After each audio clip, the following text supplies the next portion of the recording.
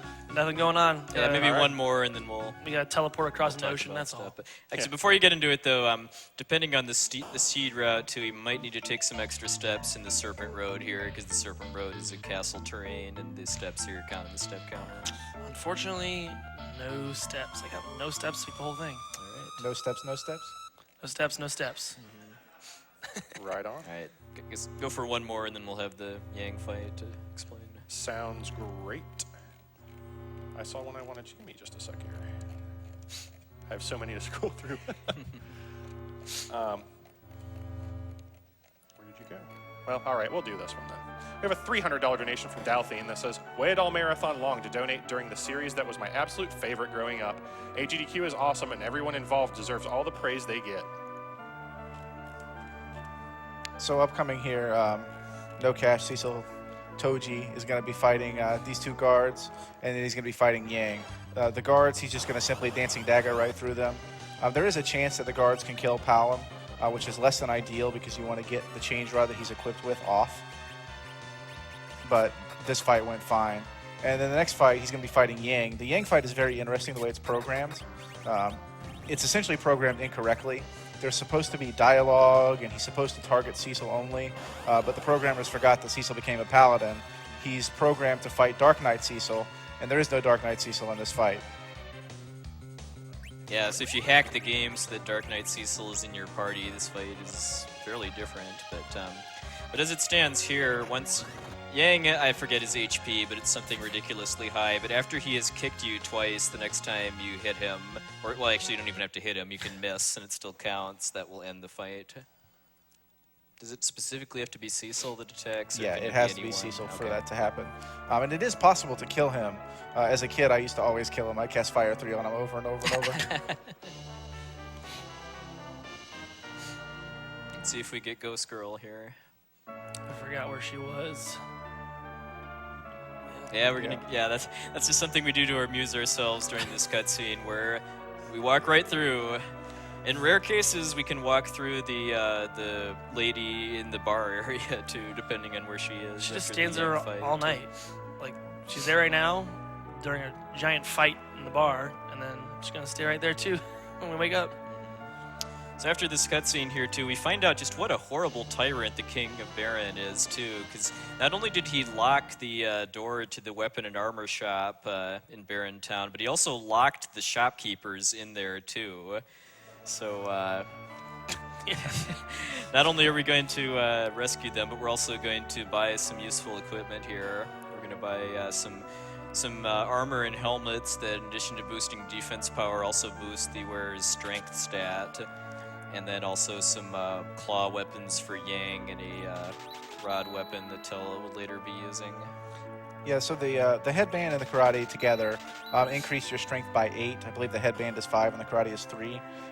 In this game, it's not just your strength as far as your weapon power that matters. It's your multipliers that you get per hit. So for every 8 multipliers that you get an additional hit that can be calculated against the enemy. Yang's is a little bit different. He gets multipliers for every strength plus agility divided by 4. Everybody else gets multipliers for every 8 strength or 16 agility. So coming up, he's going to equip both the headband and the karate on particular characters, and that's going to guarantee an additional multiplier. And multipliers add up very, very quickly. Yeah, and multipliers are both for physical attacks and also magic attacks based on your magic stat, or in this version of the game, wisdom. So like that's why he gave the change rod to Palom before the Mylon fight in order to give him some extra magic multipliers. A little thing probably worth pointing out too is that the twin cast spell is kind of an interesting damage formula. It's based on only one of the twins' magic stat is actually used to calculate the damage, and it's the one that's in the higher rank, as we call it. So the one that's further down in the party lineup. In No Cash's case, Palom solely affects how much damage Twin does. Yeah, and that's different in other versions of the game. Like in the Game Boy Advance version, I believe that damage is based on whoever has the highest agility. So oftentimes that favors Porum. So you would put the tiara on Porum, which would increase the magic stat. And along the lines of multipliers, multipliers are earned for every 4 magic stat that is that's equipped that you have. So the change rod and the tiara right there is 15 additional magic. So you're guaranteed. Right, so this is tons a of glitch damage. here where we're not going to. We'll let him show the reason for doing it before we kind of explain it in full. But he did a glitch involving tricking the game into letting Tella cast Cure 4 which costs 40 MP normally when he only had 10 MP left, and that actually underflowed Tella's MP so that it's effectively unlimited, but only during battle. And then he also threw those headbands and karates on the rest of the characters. But I mean, you might be wondering, well, Tella is 90 MP normally. Surely that's enough in order to be able to use some strong spells against Baigan, the next boss. Well, we got some surprises up our sleeves This is here. a little better. Yeah, we got something a little better to use now. One thing that I'll be doing in this fight as well is I'll be making sure the twins are, well, they're dead. I want to make sure that they're dead so that I get their experience from other characters, but I'll also try to be getting Yang to a low health. There's so many different experience routes you could take. I'm going to do the one that I prefer the most. So the way experience works in this game is any character who has joined your party and left earns experience as you earn experience. So optimally, if you want to level up really quick, you would just do a solo Cecil run and everybody would get tons of experience. So by killing Palom and Porum, it's going to increase the overall experience that everybody earns, which means that anybody that's coming back, spoiler alert, let's say a Kane, is going to have more HP, stronger stats, because they're going to have leveled up multiple times. All right. Coming up shortly, we've got Meteo. Do the Meteo, and goodbye, Baigan. Because, yeah, it's not, I mean, as part of the story, it's not intended for Tella to ever actually be able to cast Meteo, because it costs 99 magic points, and Tella's MP is permanently capped at 90.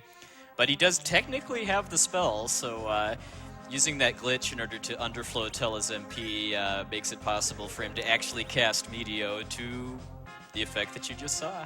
Yeah, you see that little, before it said like Boomerang 06 MP. That's actually the bottom right corner of a text box. Now it's got a little line on the bottom. That's the bottom part of a text box. So he has bottom part of a text box 07 MP. So anyway, this is Kenatsu, who's the Fiend of Water, and also by far the easiest of the four Fiends. Because, well, he's weak to lightning, and Tella just learned every spell, pretty much every spell in the game. So instead of doing Meteo again, we're actually just going to cast Lightning 3 to exploit his weakness. And unless No Cash gets a really poor damage roll, this actually should just take him out immediately.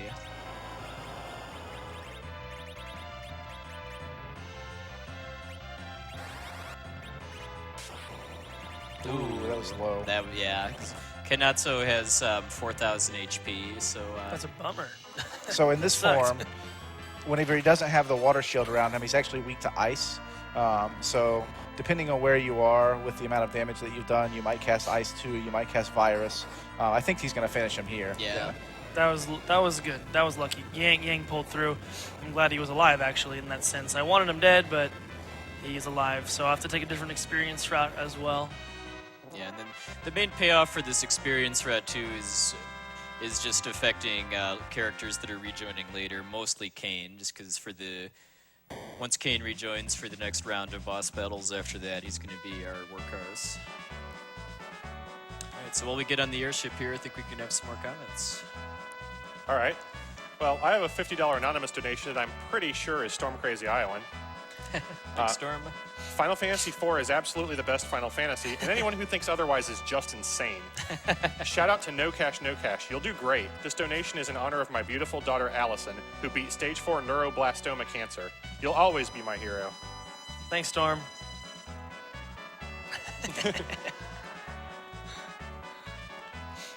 We have $250 from Nomad67. Wanted to make a donation before the end of the marathon. Seeing this much money raised for fighting cancer is truly awe-inspiring. While I'm voting for Final Fantasy IV, we can't forget that without Final Fantasy I, we wouldn't have this great series.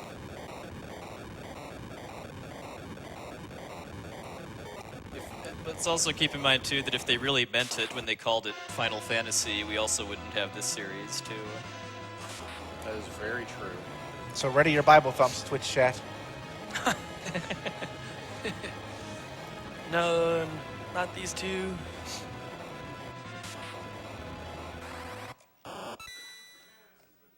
What? Dang, dude. Dang. Dang. Rip twins. Those darn plot elements to keep us from exceeding the game's limitation on how many characters you can have in your party. Yeah, I was so stoked to have 6. I was like, Yeah, dang. I mean, oh, Bacon's gonna join. 6. Yeah, I can have 6 characters. Ooh, Sid's joining. I got 4. Aw. Dang. That's a pretty. I mean, that is a really. I think it also another pretty interesting dynamic for speedrunning this game too is just how often your party changes because of the story, because that makes you use fairly different strategies for each battle in the game depending on who you have. Rose is seen trapped by a giant bowling ball. Hey, that's Pluto. Needed a job after it was demoted. That bowling ball is exclusive to this version of the game too, in the Japanese version and then later remakes. It's actually a guillotine blade. So I guess getting crushed to death is more humane than getting sliced or something. I don't know. Got a quick $10 donation from 13 Lightning that says, shout out to Puexel. He's such a great commentator and streamer. Good luck, you spoony bards, and 7 is the best.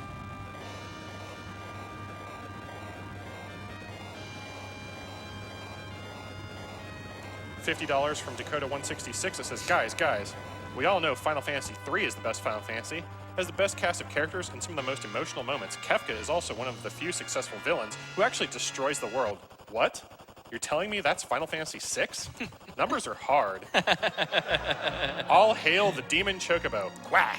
Alright, so after this cutscene here, No Cash is going to be going for something that we like to call the MLG airship landing, because he has to fly to the Kingdom of Toria and then land on a 1-tile wide and tall landing zone, which is pretty hard to do without actually having to stop and kind of adjust after getting there. So let's see if he gets it. It's very, very inconsequential as far as the time for the run, but as you can probably tell, we like to have fun when we run this game and challenge ourselves in utterly pointless ways.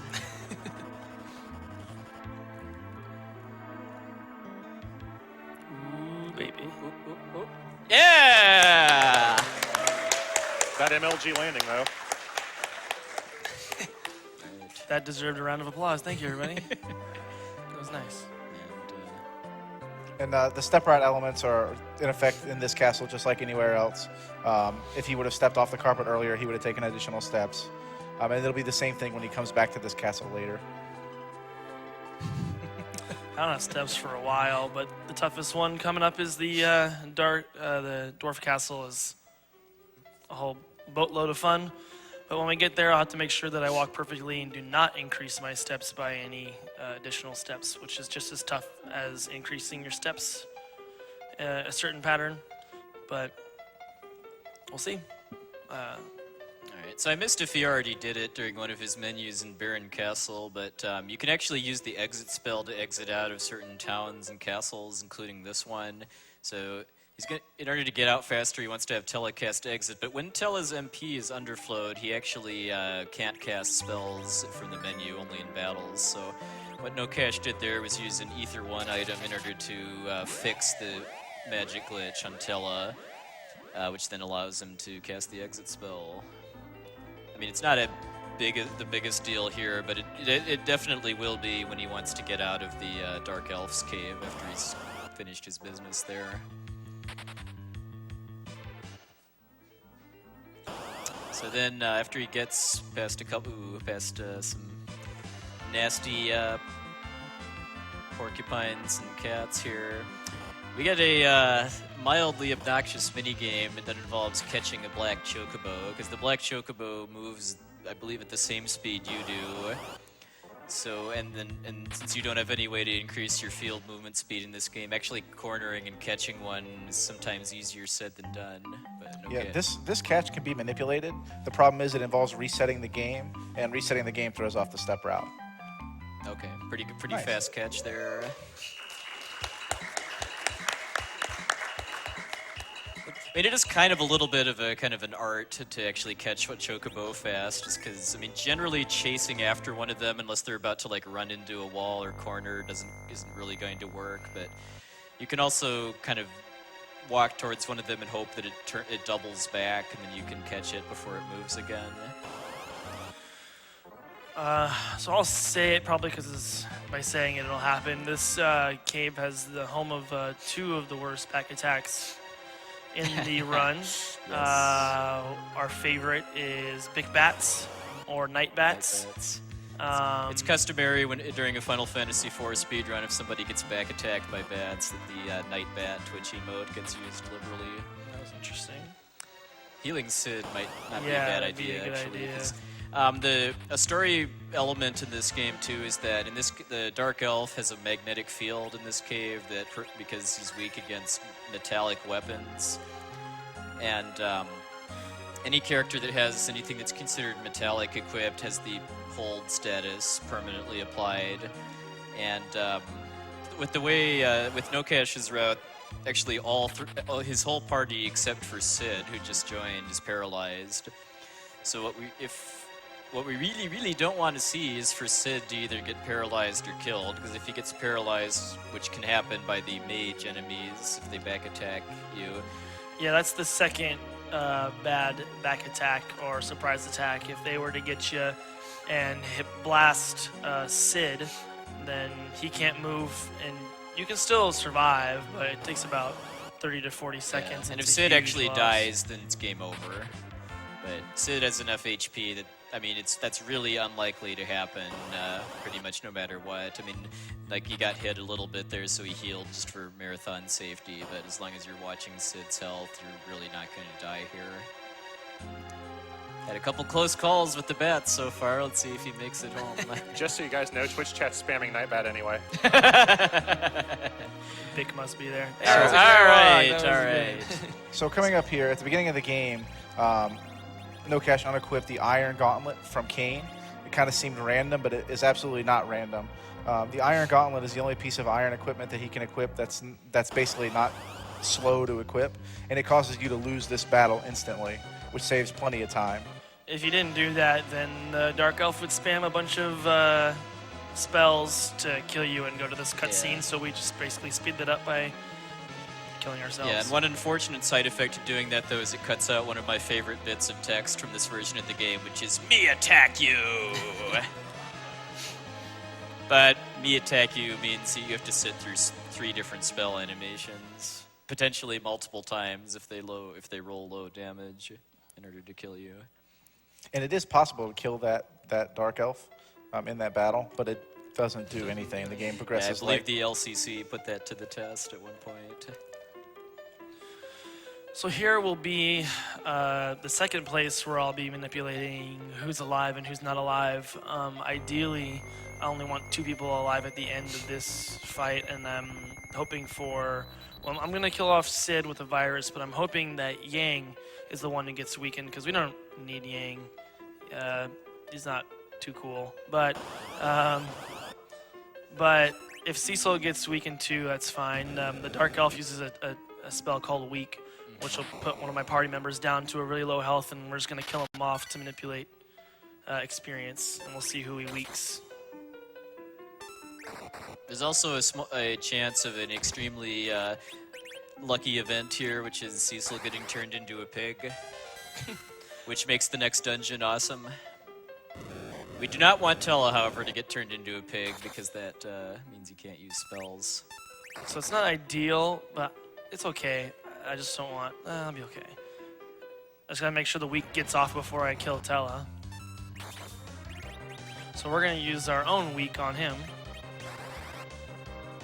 I would just wait for degrowth, actually. Yeah. So for some reason, the Dark Elf can be weaked. He is flagged as a boss, like he is supposed to be, but the resistance to the weak spell for some reason was left out. And I believe it's intentional because it's in every version of the game except for the DS version. Yeah, that worked out okay. I would like Yang to have a lot less health right now because I'd like him to die during the next fight as well. Since I wasn't able to get anyone extra killed for Kane or for Kainazo and Baigen, I have to have only 2 characters alive for the next 2 fights. Yeah, so the best possible outcome is Yang, because Tella died, worked for his experience route, but now he has to revive him in order to be able to exit out of here, and then he also needs Tella alive for the next fight that we're going to be doing in the Tower of Zot. So we'll pass it over to Raptor for some more comments in a second, but we'll just say here that he's going to get a yellow chocobo to go back to Toria, just because it's faster both to catch and to walk. Or I guess you could do a black chocobo too, because it just Closest one. where it ended up. And depending on the seed route, he might need to take some extra steps here before talking to the clerics to advance the story. 0 again. Okay, this is a pretty straightforward seed route. It is. here. But then, yeah, once he talks to the clerics, he'll exit out again and then head for the Tower of Zot. So take it away, Raptor. Great. So we've got $25 from Exodus. Hey, excellent. Hey, Exodus. Dang, dude. Sorry that the trash can glitch didn't work out, but that's how it goes sometimes. It's great to see Final Fantasy IV make a showing in AGDQ, and here's my contribution to this great cause. Remember to watch out for arachnes in the land of monsters. How did he know? It's like he wrote the whole route. Yeah. I do have one. Dang, dude, thank you. Because I mean, it's really hard to understate what an amazing guy Accident is. Just because not only has he done a lot of this routing, but he's also in our chats when we do attempts, helping us tweak the route if mistakes get made to salvage it. We have a $100 donation from QE Taken. Had to donate during Final Fantasy IV, my first RPG. This run is incredible. Shoutouts to all AGDQ runners, commentators, and staff. Best Final Fantasy? It's gotta be 6. Just some nice words for Final Fantasy IV. For Final Fantasy VI to be the best one, but Right? it's cool. Thanks for the donation. It's kind of worth pointing out when we go into this tower here too that the formula that calculates the odds of back and surprise attacks is weighted a little bit by your character's levels relative to the monsters. And the deeper we get into the game without fighting optional battles, the more kind of skewed that becomes. So once we kind of get past this point, the odds of getting back attacks start to climb a little bit. And then there's a couple fairly nasty monster formations here. Yeah, there are even some enemies in this particular area that even if they're not back attacks, they'll still get to go before you go just because their agility is so high. Notably the swordman. Sometimes an ice beast will get to go before you go. It just all depends on the way the dice roll. So here it's going to be opening a trap chest that has a flame dog in it in order to get Yang. I want Yang to get hit. to get a fire sword that's going to be useful for a couple bosses coming up. And Now I want Yang to get hit so he has less health. He's more likely to die. But also now I have to do an extra menu because, which takes a little while to make sure that Tella will survive this. So this run, or this particular fight in this run, can be very dangerous. It is possible to die to this fight, just because the flame dog hits like a beast. fortunately, it is Beautiful. nice. Fortunately, it is basically guaranteed to die to an Ice 2 spell from Tella. But the what it does on the first round can be a little rough, but played out very nicely. So that meant that routed a little bit more experience from that fight to mostly to Kane is who we care about. But more importantly, it's going to matter for the Mega Sisters, which is the next boss. So there was the underflow again. He put the cursor on Cure 4, moved over to Cure 1, and then on the same frame went back to Cure 4 and cast it. So now once again, Tella's MP is underflowed. Who knows why? The reason why I choose to do the menu there is the off chance that you don't get any surprise attacks or back attacks, to avoid having to do any additional menus later. But I got one right away, so just to be marathon safe. You can definitely die. In my practice, I I died to a back attack here, and it's like, all right, there's a long time, hour and a half gone, but I tend to do it there because you have to heal after leaving there, or else you could die to a back attack. And when you cast that glitched out Cure Force spell, it does count as a Cure Force spell, so you'll be able to have full HP coming out of that battle.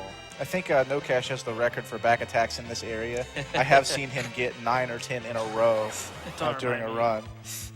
He was not very happy either. Dang, dude.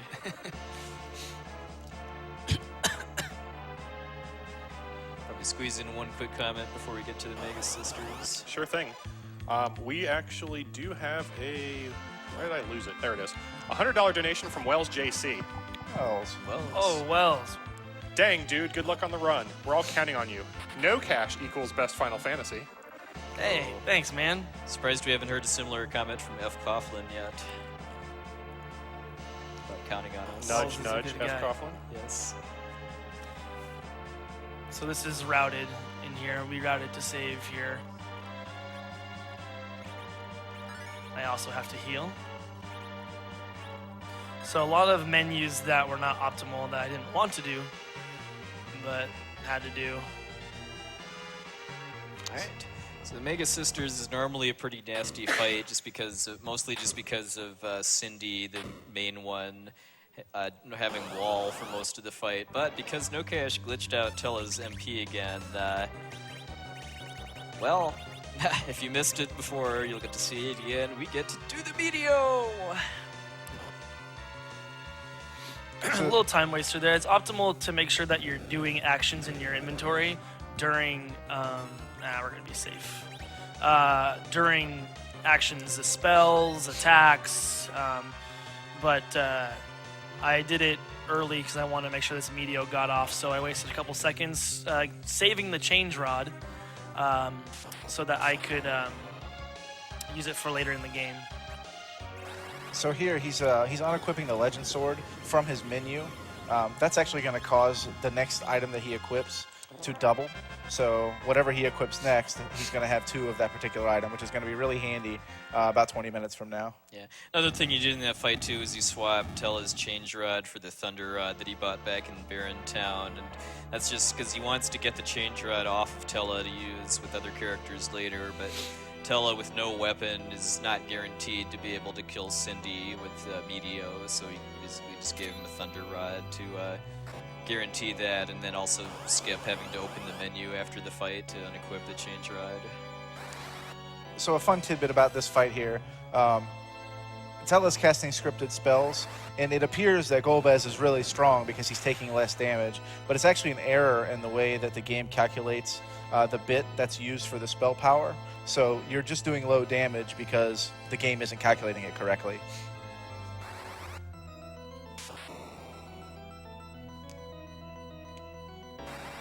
And this is about the halfway point of the normal run. This is whenever, if you're watching a run, runners usually get up and go get something to drink and go hang out with their girlfriend. Because this duel here is just, it's all, the game's completely on autopilot for a good, minute and a half. And now Meteo's going to destroy you unlike the last 3 times you cast it, right? Yeah, well, 3rd time's the charm. What can you say? And just a fun little tidbit, it's possible to glitch out the music here. If you pause the game as the screen is transitioning away, it will make the next scene have very quiet music. Got rid of the And you glitched out Golbez's death animation sound. Quiet death. So I think we can have some more comments during this dramatic moment here. We've got $100 from Mr. Wolt that says, "Hey, bro, sent ya. What do you call an organization dedicated to stopping party members from improving or modifying their gear?" The Prevent Enhancers Foundation. Oh! That's the best Hey Bro Sencha comment I've heard yet this marathon. Shout out to Poexel for being awesome and great marathon this year. Final Fantasy VI is the best Final Fantasy. Thanks, Mr. Walt.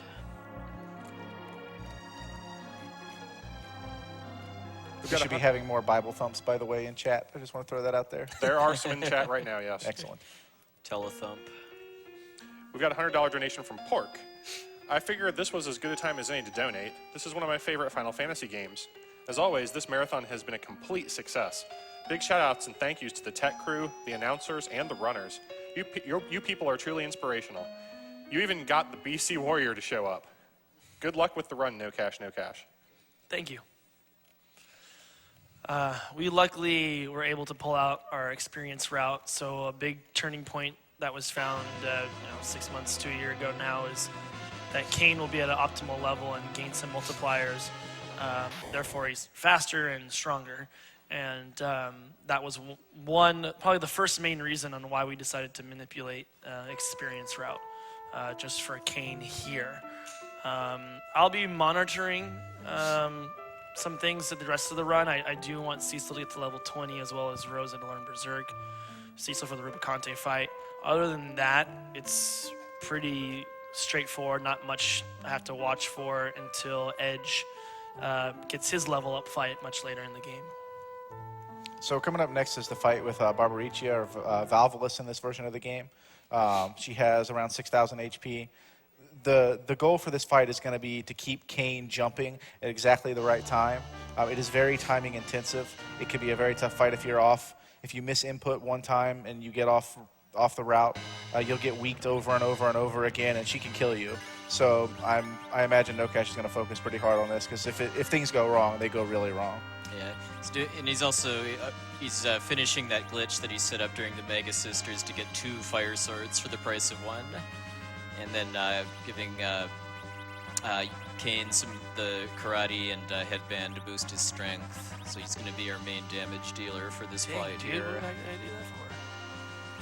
And he also he revived Sid and Yang, but didn't bother healing him, and that's because this is the first fight that's going to be kind of taking advantage of the fact that Cecil will automatically cover physical attacks for party members that are in critical HP.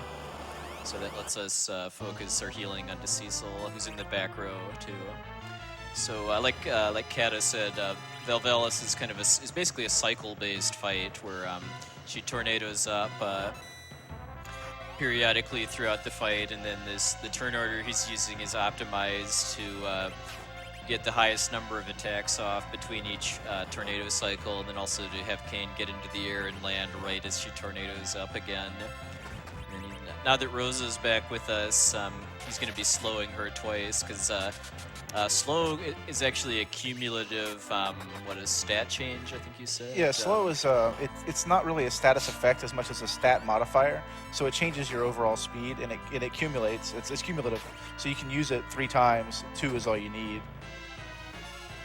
And then No Cash is keeping pretty close eyes on how much damage she deals to Valvolus over the course of the fight, especially from Kane when he does his jumps, because if he gets pretty good luck with Kane, and Kane gets ideally 2 hits that are over 1,000 damage, then he can go for a quick kill. It saves, I think, about 15 seconds, where on the last round in the fight, he has Kane attack instead of jump again. He's had a couple of low damage jumps. It's not really looking good at this point for getting the quick kill. But it's fairly minor in the grand scheme of things. And if he goes for the quick kill and doesn't get it, that's actually pretty slow. That was nice. Because Kane attacked, then Vel tornado up again. Yeah, he's gonna be safe and just jump again though. The strat also. This is also optimized so that no matter who she uses her glare on in the first turn, they're never actually going to finish getting petrified before he wins. And there we go. Beautiful. Nice. That was a really good fight. Beautiful. And it's worth noting that the difference between Kane being at level 18 and level 19 is huge on that fight. The strat is completely different. The amount of damage that you deal is much lower. The damage being dealt is increased due to an agility multiplier. He goes to 16 agility at that particular time. And that's all just from you working with the experience points given from required battles in the game so far too. It's just really, really cool just how optimized this route has become. Yeah, Final Fantasy IV is really neat in that bosses give you experience. And later Final Fantasies, that's not the case. There's a couple of them that are, but in this one... It's mostly just this game and then 7, right, where boss experience is a big deal. I realize there's one tech I'm missing, which is a duplication of Yang's claws, which come in handy because we're going to duplicate like how we did at the start with Cecil's shield to sell. We'll actually be doing a duplication for a weapon that we want to keep, which comes in handy for an agility boost later in the game for Edge. I haven't completed that tech yet. I haven't had the opportunity to. I tried to create the opportunity, and now it's getting a little late. I will try and do it during the dolls, but that is also risky. The dolls are the next fight, but if I can't, I'll probably do it during a random encounter. Yeah, because ideally he does the setup for the duplication on Yang's weapon slot during the Dark Elf fight. Like, I personally do it during the weak animation when Tella is casting it. There's several options for when to do it. Yeah, before doing it in battles, we would, in boss fights, we would just do a random encounter, which is, as you can tell, just a time waster. Ideally, we'd get like a searcher so they don't do any attacks, and then we just go from there. Coming up here is a notoriously difficult bit of execution here with this well here. Let's see if he gets it. And he did it! Yeah. He didn't throw a potion down the well. Hey, it's hard. Yeah, because if you just mash the A button, you'll feel quite silly. Nothing happened. Nothing happened. Nothing happened. We're good on donations if you have more. We're gonna basically just go down into this hole that we're creating, which is the underworld. And then Yeah. Reminder too, by the way, that Edge is going to be the final party member that we're going to be renaming, and the cutoff for that is going to be when No Cash defeats CPU, which I'd say is probably roughly the 3-hour mark. Yeah. Probably a little before. Good, you did that for me. I was going to do that. That's cool. All right. So we have $100 from Reign of Soat in 32. Hey, Rain. 4 non-DS is the best. Final Fantasy IV Finale. Woo! Yeah, Rain actually ran this game for the very first Awesome Games Done Quick, also as the finale. And I was there when you did that run too, so it's a very cool experience to both to see how much the Final Fantasy IV speedrun has evolved in 5 years, but also Awesome Games Done Quick too, because back then there were 50 people at the marathon, and now there's quite a few more, along with the amount of fundraising we're doing. We've also got a $48 donation from Yagamoth. Yaga. Hey, Yaga. The best thing about Final Fantasy is obviously good commentary. Thank you very much. I'm surprised I'm still awake. Might as well stay up until the end now. Good job on your Shout runs, outs to Yaga for the amazing Secret of Mana run he did a couple days ago too. And just a reminder, we are at $1,166,994. Wow. We want to break our records for AGDQ and SGDQ, so keep those donations rolling. And as Puexel said, if you want to influence Edge's name, you still have a little over an hour to get your donations in for that. Okay. Yeah, Luca, the dwarf princess, can be kind of a problem there if she decides to move up and block the path into the king's room. The dwarf castle is actually one of the most complicated regions in the whole game as far as the step route, but fortunately steps that you take on red carpet areas do not count, so if you need to take a step to get around Luca, that's not a problem. All right. Did you want to explain the cat on how we're doing this fight, the strat for this one? Sure. So coming up is going to be the Calbrena fight. It's broken up into 2 sections. Ideally, you never get out of the first section. You end the fight in that particular group. So you fight 3 red dolls, 3 blue dolls. The reds have 300 HP. The blues have 1,000. Oddly enough, only the red dolls are considered bosses. The blue dolls, even though they have more HP, are not bosses, which is why the strat for the PSP or the JP version works the way it does. But in this version, we don't have that strat. So our goal was going to be to kill the last 2, the blue and the red, within 1 round. If we can do that within 1 round of each other, then he won't spawn until Calbrena. And Calbrena is a very nasty boss that will do 600, 700, 800 damage per hit. So that we definitely don't want that. He's going to throw a dancing dagger at the red dolls, and he's going to jump on the blue dolls. And then eventually he's going to alternate that so that he can try to kill them within 1 round. Yeah, if they do merge into Kelbrenna, I mean, it is possible to win, but it's, like Kata just said, it's extremely risky, and it's also very slow. And if you get Kelbrenna low on HP, but not don't kill it, it can split into their 6 doll ring again, and then you have to start the fight all over. Did you cast Mute instead of slow on them? Or? No, I saw Yang did 90 It damage. did very low damage. Okay. Just taking a nap. We're gonna So- something a little different instead. The first 2 hits went really well. There's a possibility that the Dancing Dagger and the Jump don't kill the particular dolls, but in this case they did, which is really handy. And he's duplicating right here. You see he's doing a very funny way to unequip. He picked an empty spot, unequipped the item, then selected where the item was and went back to the empty spot. So he's duplicated his hand to 255. Okay, then he's muting his own party here intentionally, which seems kind of like an odd decision during a fairly dangerous boss fight, but we'll get into why he does that on the next fight with Golbez. Kane's Alright, beasting it Kane, right now. nice web. Okay, so he's down to 1 doll of each color now, so he threw that dagger with Cecil to basically guarantee that the next jump from Kane, no matter how high or low he rolls, will kill it. And then he sets that up, and then he can throw another dagger at the last orange doll to kill them both at the same time, and then prevent the merge. Yeah, that was a really low roll. That was close. Thanks to that dagger, it's dead, and that was a pretty Beautiful. clean fight. Nice. That was really good. So the next fight here is against our wonderful villain, Golbez. Golbez is invisible when he first appears on the screen. Even though you can see him, he technically has the invisible status. He has 22,001 health, but we don't have to do that much damage. We only have to do Get that audio 3,001. cue really quick.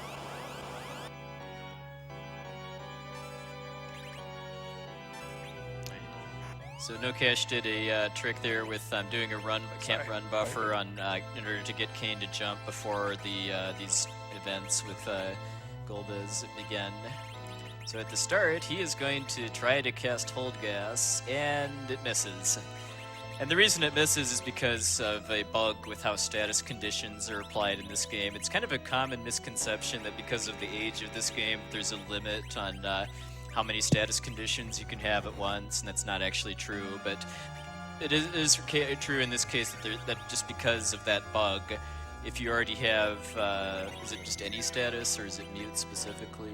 There's a lot of different statuses that will work for that, but Mute is the most convenient. So that prevents his party from getting paralyzed, and both lets him do some menuing during the text there, and then also to start queuing attacks before Rydia appears. Slow. We're also going to see Ah, nice. Nice. All right. Mr. Got the MD's triumphant return via experience. Yep. And he got the quick kill, which means that he killed, also known as the Rydia-less fight, where you did enough damage between the Mist Dragon summon, Kane's jump, and then Cecil's attack in order to kill Golbez before the cutscene's finished. Yeah, you may recall that Rydia is supposed to reappear there, but if you can do over 3,000 damage before she appears, she just kind of pops up out of nowhere. Yeah, it was just one reason why the fire sword was incorporated, because Golbez is weak to fire. So getting that fire sword actually saves a lot of dialogue, a return of Rydia, a lot more cutscenes. So Yeah, and unfortunately it is possible to get trolled by that fight if you just don't do enough damage between those attacks to kill Golbez in 3 hits, because then you get like 20-25 seconds worth of dialogue before you can have, I think it's Kane attack again in order to finish him off. All right, so coming up here is going to be yet another glitch. This is called the Dark Crystal glitch, because the warp spell in the game sends you back to the last floor you were on, which is currently set to this crystal room. So find out that Golbez was the world's least competent thief or treasure hunter, if you prefer that terminology. So No Cash just got a Dark Crystal, which is going to allow him to do a pretty significant skip later on. So here's a step route that I have to make sure I'm following without any mistakes. Yeah, because most of the steps in the Dwarf Castle count on the step counter, with a couple exceptions. One of them is carpets, another is behind pillars, and another is in front of shop counters. So looks like he's doing what I like to call kind of a low steps route through the Dwarf Castle, where he's hitting as many no step counter advance tiles as possible. Because there's actually up to 20 steps, that, or what we call optional steps, that you can take here. But looks like he's skipping basically all of them. Yeah, I have to take 0.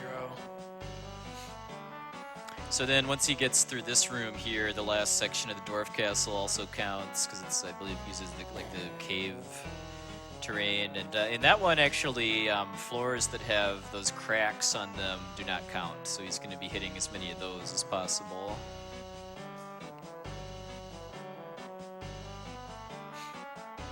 And once he gets out of here, just because he got beat up pretty badly by Calcabrina and Golbez, he's going to be using the healing pot here. Oh, did you hit an extra step? That was perfect. Oh, it was perfect. That was Okay, good. nice. I was going to say it's one of the most stressful parts is until you see the maps that tell you which steps count, which steps don't, you're like, don't realize how confusing that could be.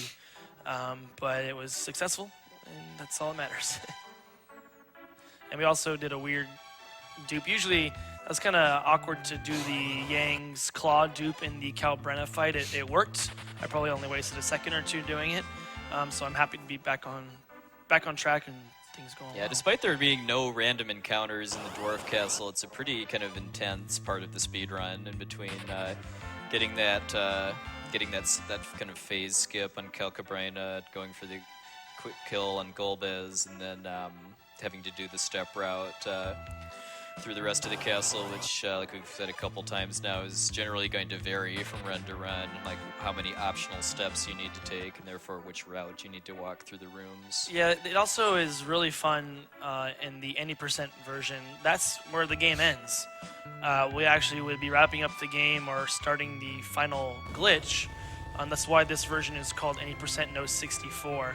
And the any percent run is where I started learning the game due to the awesome glitch that's in there. And we would basically increase our floor counter to maximize to fill up the memory in the cartridge and exploit a negative value floor glitch and pretty much have the game go crazy. So I recommend anyone who's into these glitches that we're doing in the game to also go check out the any percent run, Right, which is also held by the world record held by the Roth, which has an amazing time. Yeah, because the Roth's record at this category, which we're running, well, I mean, it's not a full no 64 run because we're doing some extra bosses for donation incentives, but the Roth's record at that category is 308, and then his record at the any percent category, which does use that glitch that No Cash would already be doing if he were running that category, is it still 158? 157.56. Oh, he's down to 157 which is, now.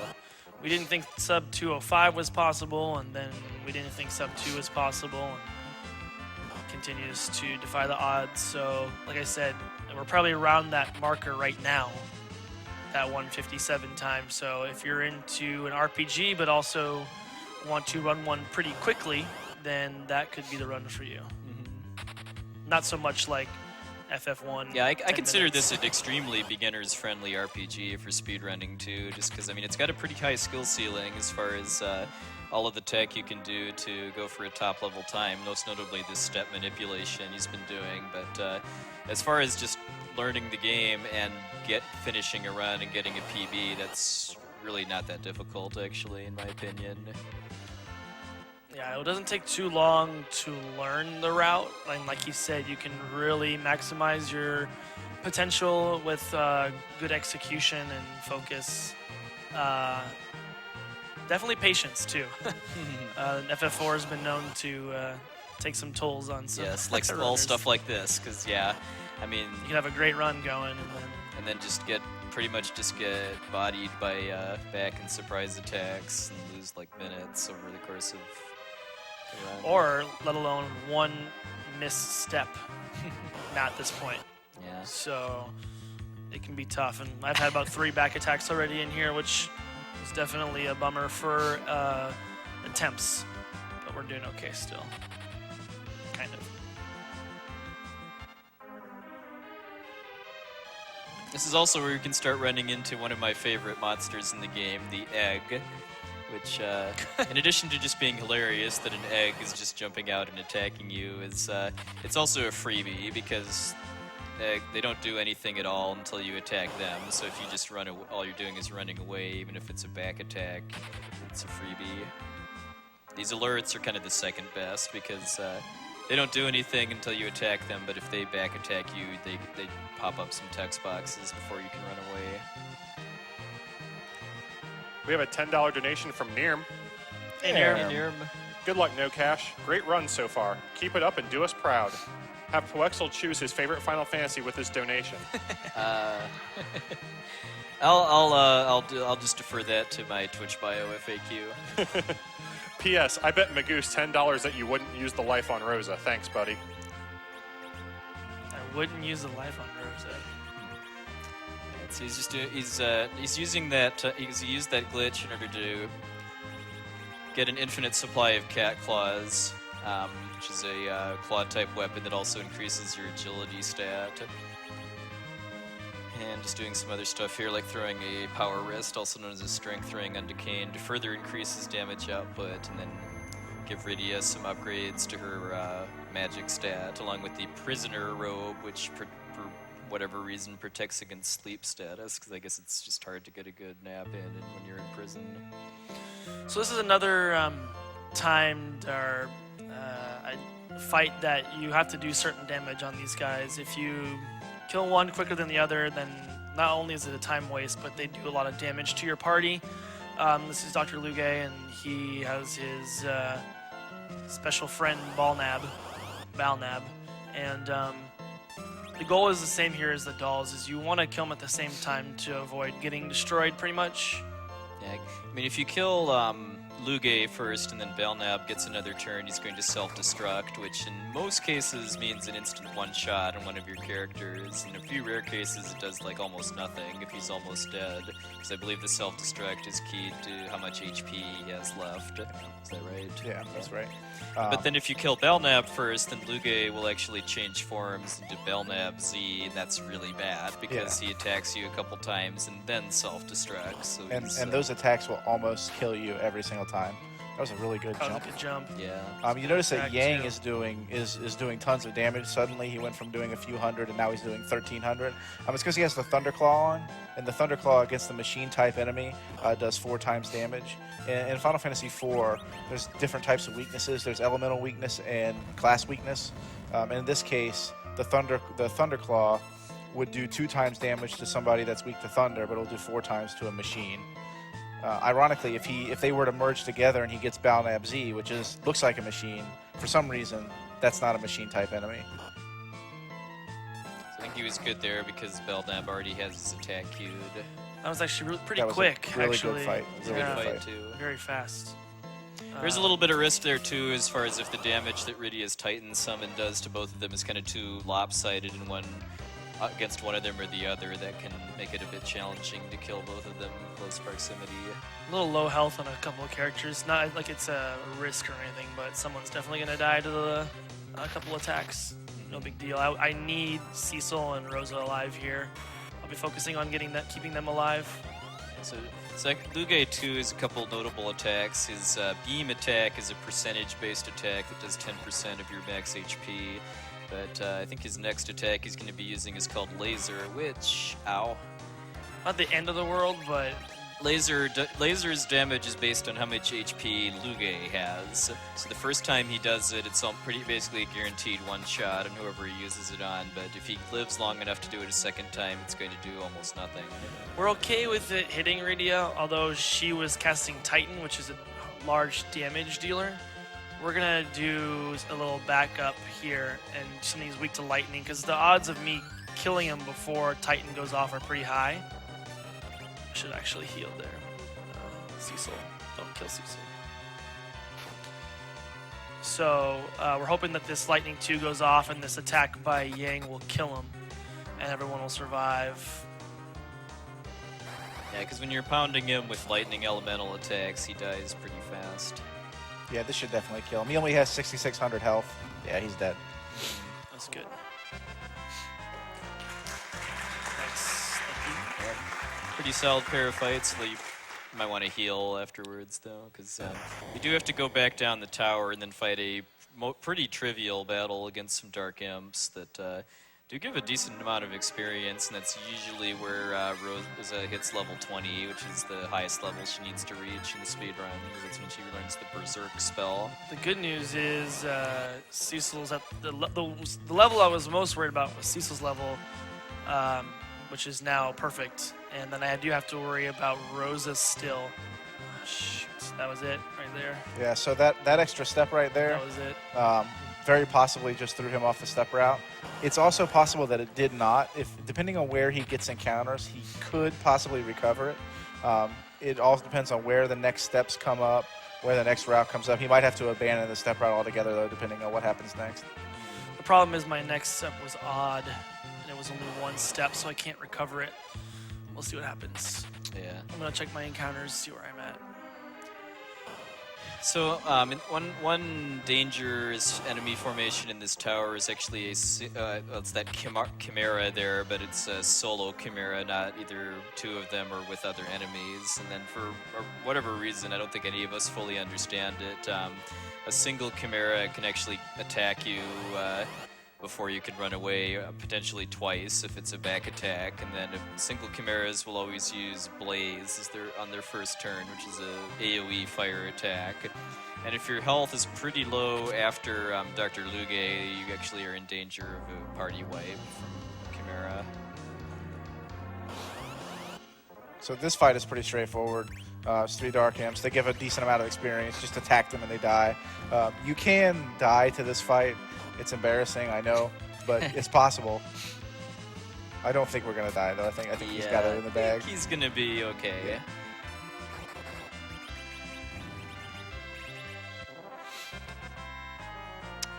Yeah. And there's Berserk right there. Berserk too? Yep. Dang. That's a spell that That's Rosa good. is gonna need for the final battle.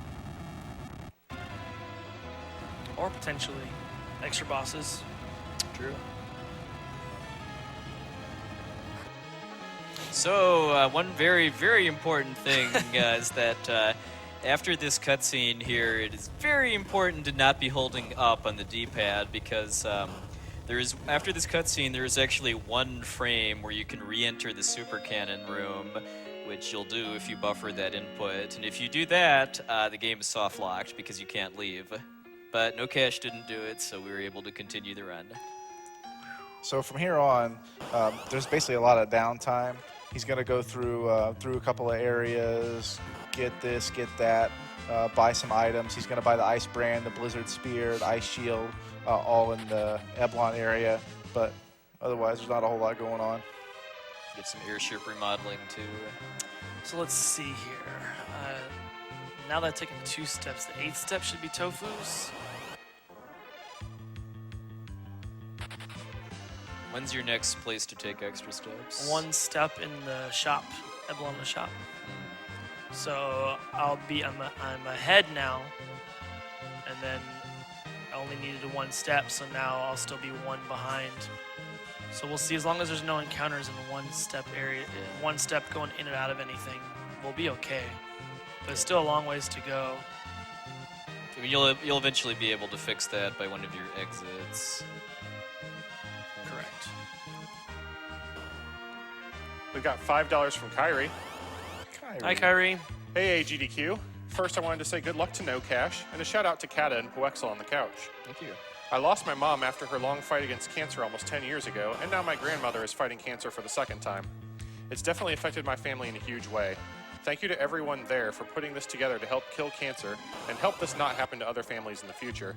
Today would have been my mom's birthday, and while it's not much and all I can do right now, I wanted to donate this in her honor today. Shout-outs to Kyrie. She actually grew up on the same street that I did. She was a big part of fundraising for the FF4 community to get to our RPG limit break. So thank you, Kyrie. This is also where if you don't see this cutscene, you then facepalm and realize that you forgot to go to the super cannon with Yang, which I may have done on one particular run. 16. Got an $80 anonymous donation that says clearly the best Final Fantasy is Chrono Trigger. Okay, honestly, a tie between 4 and 6.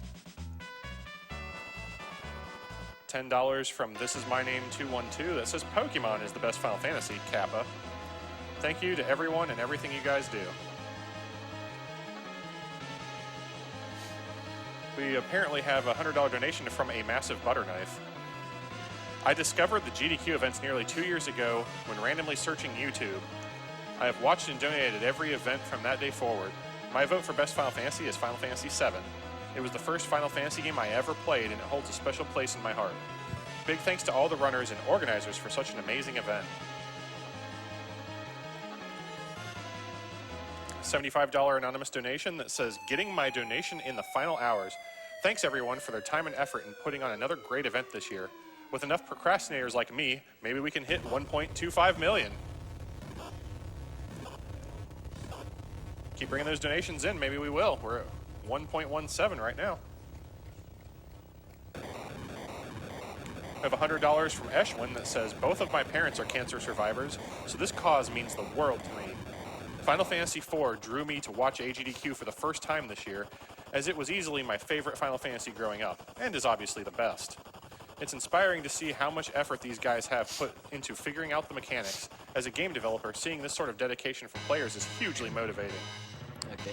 Yeah, So there's a bit of a glitch here, by the way, too, where the collision detection on the overworld doesn't get loaded properly. So if No Cash were to land the airship there and then just hold up, he would actually clip right through Baron Castle and have to walk around, and that would mess with this. That would add extra steps that he doesn't need on the step counters. So in order to avoid that glitch, he actually just needs to hesitate for, like, I don't even know if it's even a full second, but I usually go for like about a second just to guarantee that it happens.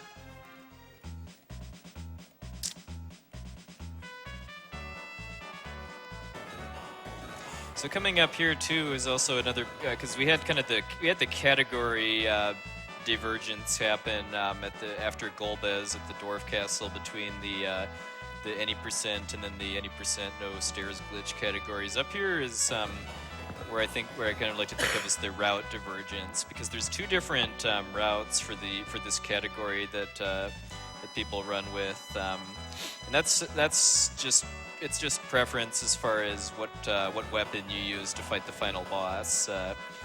The two weapons that have routes are the Drain Spear and the Excalibur. And because our Excalibur donation incentive was getting met, No Cash is going to be using the Excalibur route for the rest of the run. Yeah, this is where the difference is. Optimally, they're pretty similar in times. I mean, historically, the Excalibur is slower. By doing the quest for it, it wastes time, but the fights are much faster in the end. Yeah, you save probably a good, between all of the endgame bosses combined, probably about 3 to 3.5 minutes just on boss fights. But unfortunately, it takes about 3.5 to 4 minutes to go get. And that's the unfortunate part, but we'll be doing it today. And because of that, we're able to fight additional bosses as well. And we'll be fighting some legendary summons. This cave, by the way, is also the last chance to meet the legendary night bats too, in larger numbers than you can meet in the Dark Elves cave too. Like those right there. Getting back attacked by either those or a group of 4 or 6 of them is the worst possible back attack in the whole game, because if those bats attack you, they use a very slow and laggy spell called Vampire, and having to sit through 6 of those eats a good 30 to 45 seconds. So, No Cash. I just got a tweet from Nirm. He says to tell you that if you take 2 fewer steps at the giant, that your step route's okay, courtesy of Exodin. Exodin and Nerm coming in clutch. Thanks, fellas. Yeah. Yes, definitely a round of applause. Yeah, it's Nirm is a premier Final Fantasy IV speedrunner. He has done tons and tons of work on this game. We have a very active IRC and Skype and Facebook. We have all kinds of groups where we're just constantly talking about new strats and new this, new that. And Nirm comes up with all kinds of crazy stuff that just seems to work. Yeah, I mean, he's one of the kind of fathers of the Excalibur route too, which, I mean, like No Cash said, it's pretty comparable, if not a hair slower than the Drain Spear route, but we believe it is considerably more beginner-friendly for running this category. Velociraptor, you said 2 less steps? Yeah, 2 less at giant. At the giant? Yep. And then take any steps. But yeah, coincidentally, Poexel, when I saw you run Excalibur, it made me think I might actually want to try No 64. Oh, I see. Because it looked a lot easier. Cool. I think it's the 2 optional steps in the first room. You can skip over those. I don't have any optional steps in the first room. Well, there's normally only one, depending Yeah, on there's whether one on you either go side. on the egg. At least we got one in. Four Well, there's more optional chances for them in the tower. At the first grind fight room, I see it. So it doesn't really mean anything. I just gotta. So despite now we get Edge, who's our final kind of permanent party member. Despite having really poor judgment because he decides to attack the Fiend of Fire with his own fire magic here, he is really, really, really useful in the speedrun in both direct and kind of subtle ways too, because Edge, being a ninja, is extremely fast. And if we use those cat claws that we duplicated and equip those as his weapons, actually kind of a somewhat little known fact about Edge is that he's actually capable of equipping Yang's claw type weapons in addition to his ninja swords that only he can equip. Because cat claws increase your agility stat, which is a big part of the formula for determining turn order. You are now capable of running from most battles in the game before the enemies attack, even if they're back or surprise attacks. That was really put into play by a guy named El Magus with some testing from a guy named Dusler, who was also here as well. Shout outs to them for also contributing a lot of strats to the game. Yeah, so there's a couple exceptions, but for the most part, No Cash doesn't really need to worry about either damage or time loss from back or surprise attacks once Edge joins up. Edge does need to be alive for you to gain that benefit, though, so if Edge happens to die to a boss battle or something, we do want to revive him. This is one of the ones you can't Only run ones from. you can't run from. For the most part, if you get 2 of the same enemy and a back attack, Edge is not fast enough to run from them. That's not always the case. It really depends on some enemies, but as a rule of thumb, if it's 2 of the same enemy from a back attack, you can't run. The only spot where that's a problem is on the moon later on with 2 red worms, because they can decimate your party if you're unlucky. Luckily, it looks like we don't have any of those, but we do have an Arachne later that we definitely need to watch out for. Uh-oh. But as long as you know where it is, you can heal before you encounter it. Yeah, absolutely. See, this battle he'll be able to run from. Which is actually a huge time saver. Yep.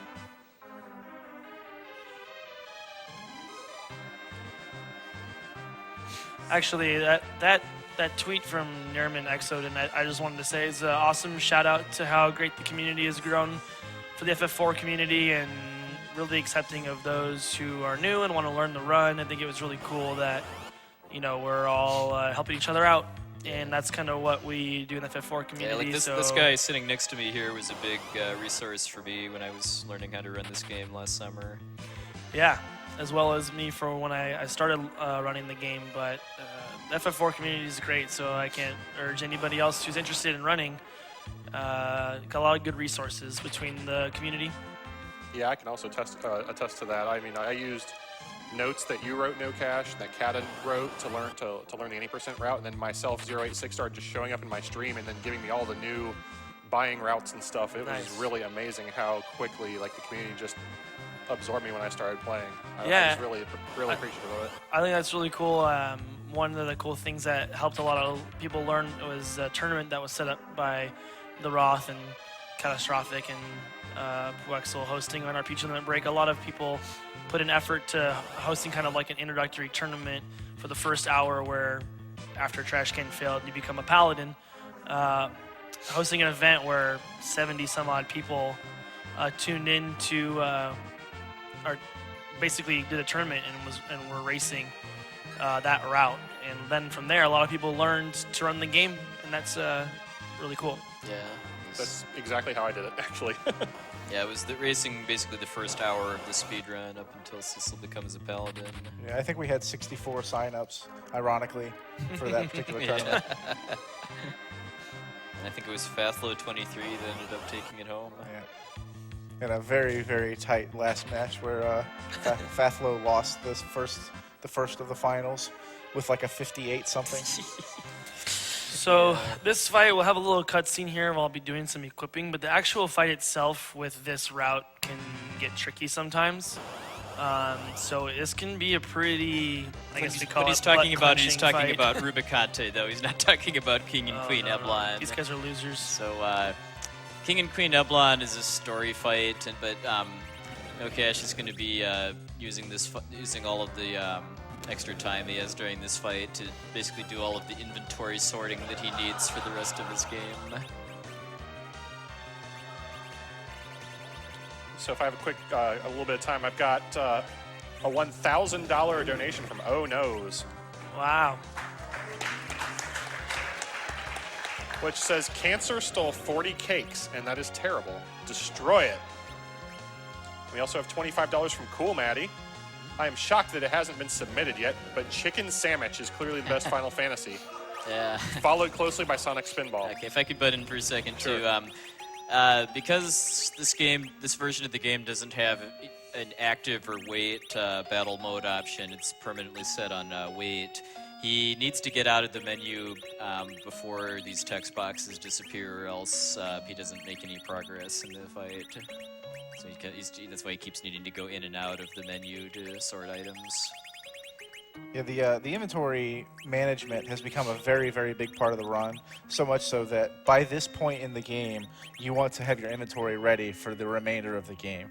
And it's very possible to do just by going into the menu during animations, during text boxes, stuff like that.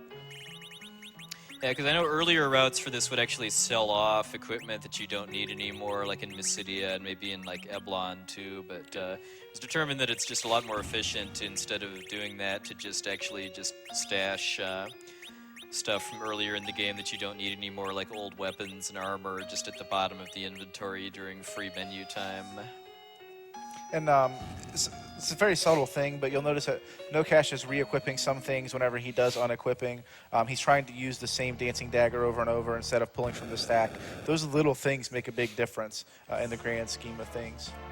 And this is the Rubicante fight. It is just a pain. Rubicante has 25,200 HP. He's weak to ice. He's very weak to ice. He'll take tons of damage, but he can dish it back out. Yeah, I mean, because it's a pretty random fight just because he uses an attack called Glare that against anybody except Cecil is a guaranteed one-shot, and he might still one-shot Cecil if he rolls high enough. So, I guess we'll see what he does. Did a run buffer there to give Edge time to squeeze in another flood before he closes his cape the first time. It's kind of a low Kind of jump. low there. You can do. Let's see. Yeah, that was a pretty high roll actually. Not the worst in the world thing that can happen. Yeah, probably the worst thing that he could have done was to glare Lemmy or Kane. Because if you get good luck and he either glares Rosa or glares Cecil but doesn't kill him, that'll actually guarantee. Well, I shouldn't say guarantee. It gives you really good chances of killing him before he does glare a second time. Oh, Yeah, those are very low jeez. jumps. Yeah, because Kane can do upwards of 6,000 damage with his jumps. Because Cecil is an ice brand and Kane has a blizzard lance right now, which just wow. This the fact that the jumps are so low goes back to what I was talking about earlier in the game about Alright. the center position. He's doing low jumps because his accuracy is low in the position that he's in. That's actually the end of the fight. Dialogue is longer, but for that to happen was actually great. I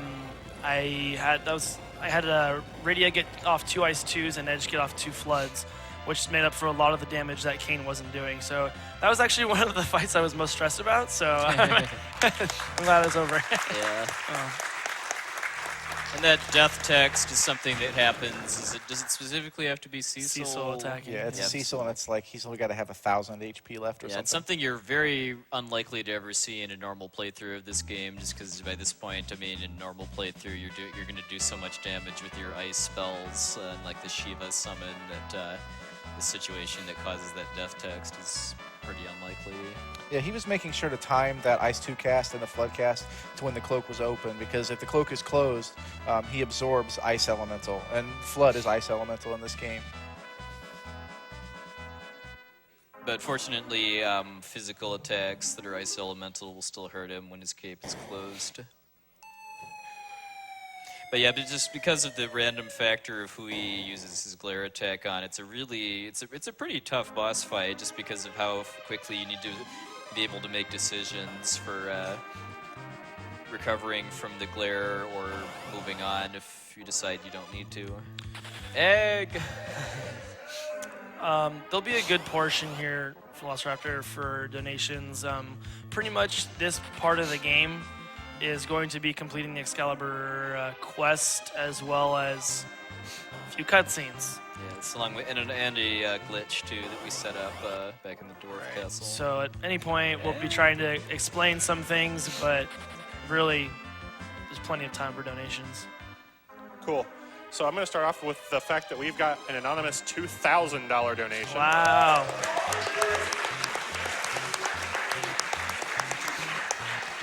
Unfortunately, no comment, though, but thank you, Anonymous, for that amazing donation.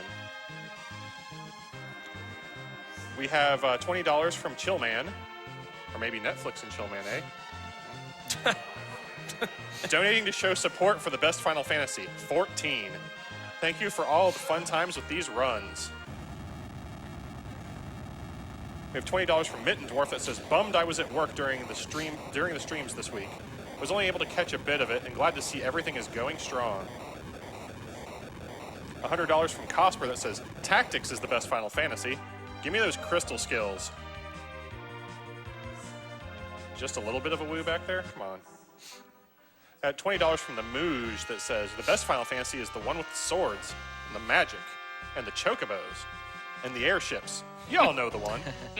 Alright, so anyway, here what you're normally supposed to do is actually go to talk to King Jayat again and find out about the Dark Crystal and the Sealed Cave and then get a key to get in there, but instead he's actually skipping that and going directly to the infirmary to talk to Sid and get his airship upgraded to be able to fly over magma. The same Sid who miraculously survived jumping out of an airplane and blowing himself up and landing in lava. Yep, Sid is quite resilient.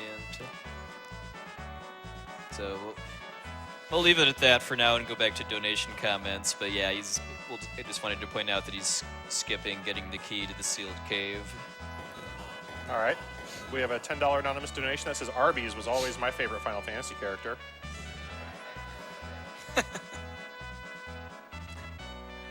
We have a $50 donation from Vector that says, hey, Brasentia. What do you call a group that really, really, really hates pollen? The Prevent Anther Foundation. Wow, that one made even Brasentia groan. I'm sorry for the inevitable groaning and distress this comment will surely cause if it's read aloud. I'm sure you are.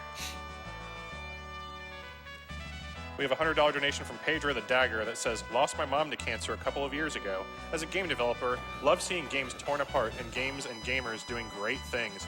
Best Final Fantasy is Final Fantasy VI, obviously, but lots of great Final Fantasy IV memories, too. That guy over there donates $10 and says Final Fantasy IV can't be the best Final Fantasy. It doesn't have Gilgamesh in it. Final Fantasy V for life.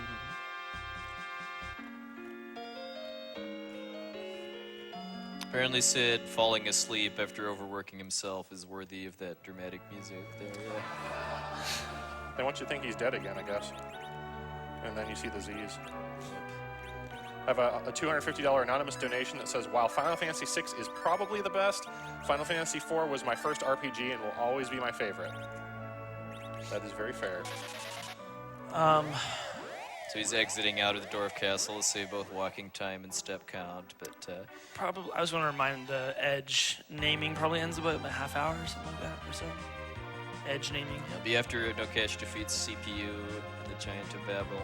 Yeah, so for those of you people that want Arby's to win, it's in second right now. All Get right, your so this is donations the in. Sealed Cave, which is a kind of a dangerous dungeon because it's got... sorry, he's getting the... he's going into the Summon Cave, which is also kind of a dangerous dungeon. Mostly because of one specific type of monster here called an Arachne, which can... It's going to be the next encounter. Which can use the Quake spell on its first turn, and since... I think Rosa doesn't learn the float spell until she's in like her 30s or so for level. We just have to tough it out and walk over the damage tiles. But because of the step manipulation, I wasn't even a back attack too. Yeah, that was even though that looked like nothing, that was a very stressful encounter. It was. That's due to all those extra menuings and the healing. That was stressful. Where if it was a surprise attack or a back attack, Edge is not fast enough here. So the Arachne does an attack called Quake, and a long story short, you're walking on all the poison tiles and you lose a lot of health, so can wreck you pretty good. Yeah, I mean, if you just walk along, get an Arachne, back your surprise attack, you're dead. Basically, if it's deep enough in the cave that you've already drained your characters down to 1 HP. There's also actually different routes you can take through that might involve that secret passage there, depending on the seed route. Just because that secret passage doesn't count on the step counter, but it's a bit slower to walk through in real time. So the reason why we're coming in here is part of the Excalibur quest, because we need to get this rat tail here, and then give it to the, I don't even know if the guy has a name, but the small person in the Adamant Grotto. That was a good walk in there too. That was, yeah. As Puexel was saying, the next area is the Sealed Cave, which is the home of everybody's favorite evil wall.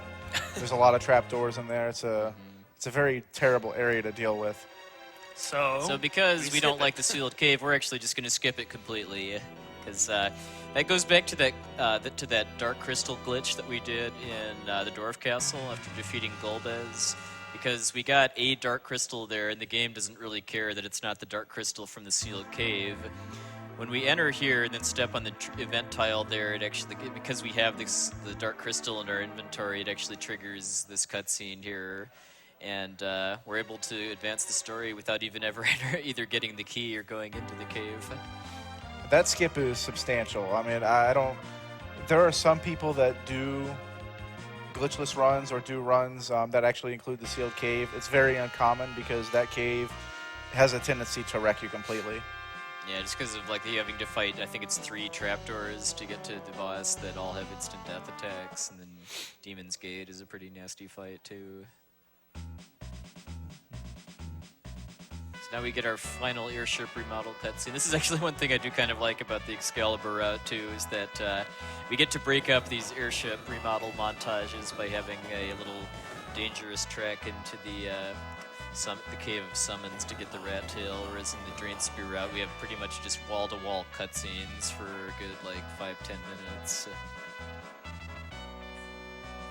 Looks like we can have some more comments during this cutscene here. Sure thing.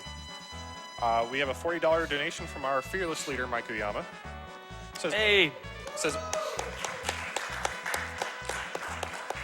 Who says Arby's for all your greasy sandwich needs. Thanks, Mike. Thanks, Mike. And we have a $250 donation from Nee Lee, who says, "What about Phantasy Star 2? Anyone?" You know, as somebody who runs that from time to time, I like it. Can we do that? I like the version of that game that takes like an hour instead of like 50. Yeah, that's fun. That's a good glitch, or good series of them. We have $50 from Stilven that says, "Glad I got to see another year of AGDQ. Thank you to all the runners and staff that made it truly awesome. I already can't wait until next year. Cheers."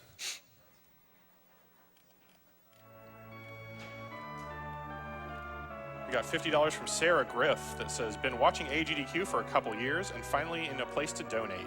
You're doing an incredible thing that makes me proud to be a gamer, and Final Fantasy 4 and 6 are tied for my favorite Final Fantasy."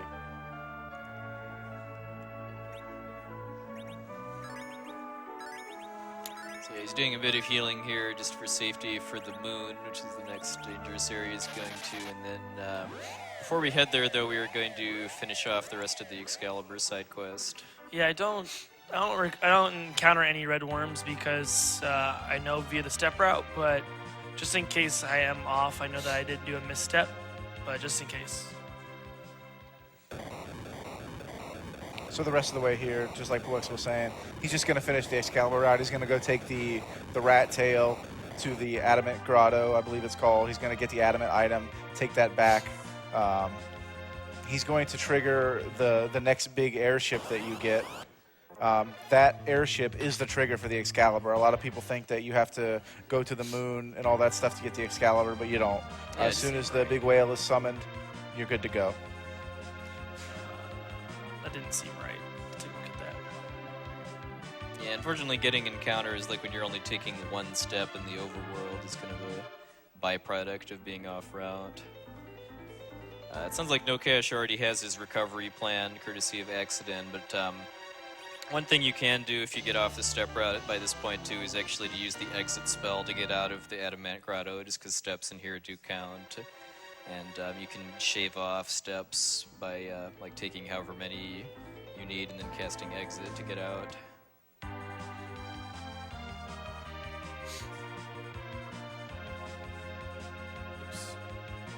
Too far? There it is. Here, it's important that he parks his airship on the west side of Mysidia here, because when he leaves here after getting the lunar whale, he'll always leave on the west side of Mysidia. World map step. That was right. That was correct. Holy moly.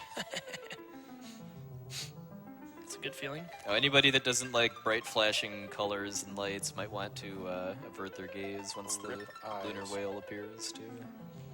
So we have $10 from Rami Plays Games. Greetings from Mr. MV, Hey, Romy. Sanguine, and myself, casting the run on French Restream. Going for that sweet Cecil, Dark Cecil Perler. Have a good finale, Rami. Yeah, those people Romy named are all very awesome RPG runners from France. Got $10 from Greg Day 213 that says, I actually got a tweet about that, by the way, so thank you guys. But we got a $10 donation from Greg Day 213 that says, I have to put this to Final Fantasy V as the best Final Fantasy, but I can't find the option for it. I got to support the 4-job Fiesta.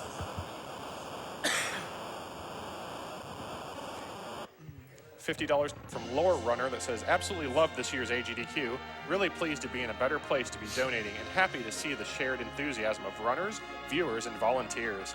Awesome marathon. Shoutouts to the Imperium. Final Fantasy VI, best Final Fantasy.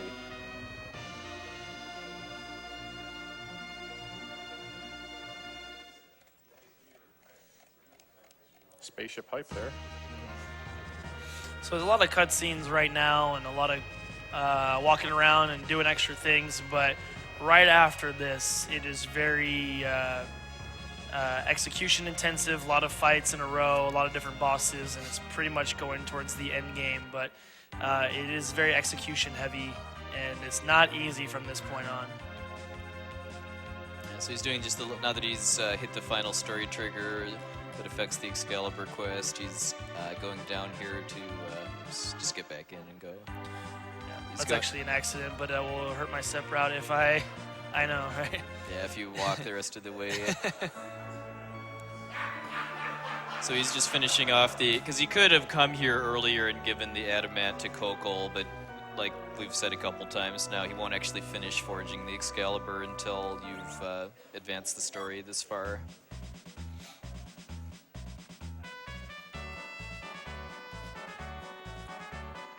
All right, well, we've got $30 from Gracie Cat that says, waiting till the last minute still counts, right? Final Fantasy finale for the win.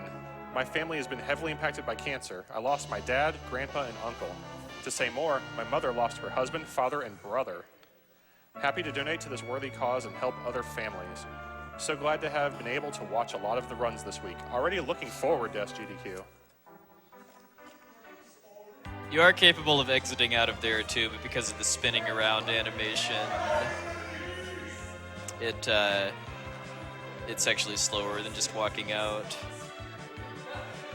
So that looks like Arby's just took the lead for Edge's name. What's competing with Arby's for Edge's name right now? Yeah, how are we doing on Edge's name? Give me just a second, I'll tell you. It's over, Arby's won, there you go.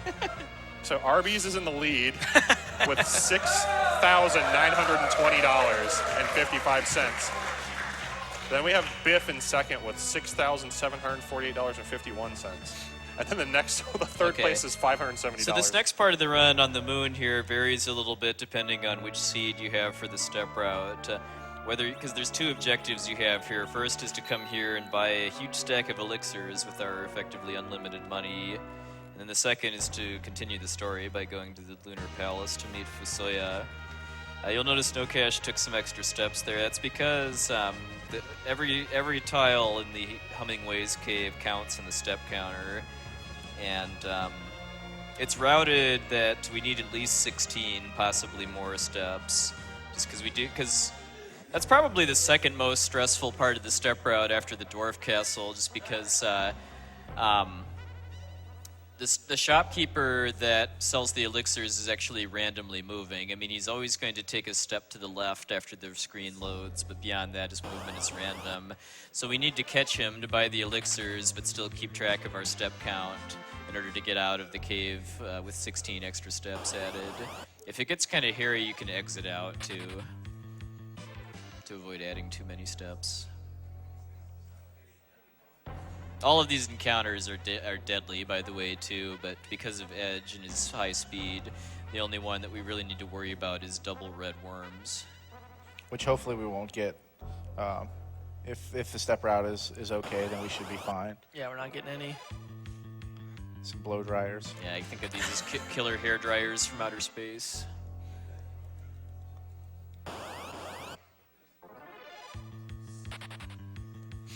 Just to let you guys know, Biff took over. Ooh, I think France is bringing their France to and bear. Germany are bringing their resources to bear to get Biff the win. Dang, dude. Yeah.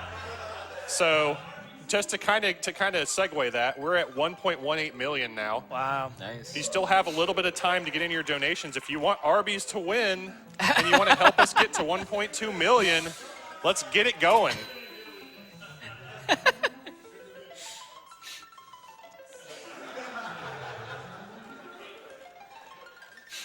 So one thing we haven't talked about at all is the story of the game. Yeah.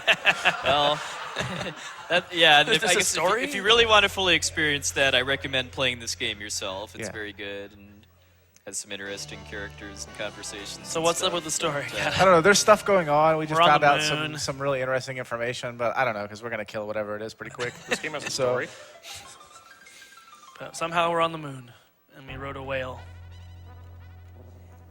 Magical space. Generally, world. the less story that's forced on you, the better for speedrunning. But that's a pretty nice kind of thing about this game, too, is just the fact that the text boxes alter out instantly. That means the amount of the speedrun that's cutscenes is actually on the low side. Yeah, very, very few cutscenes in this game, which is it's wonderful. Because, I mean, despite this being your fastest possible movement speed, this is still a run that, by and large, is going to be under 3.5 hours for most runners.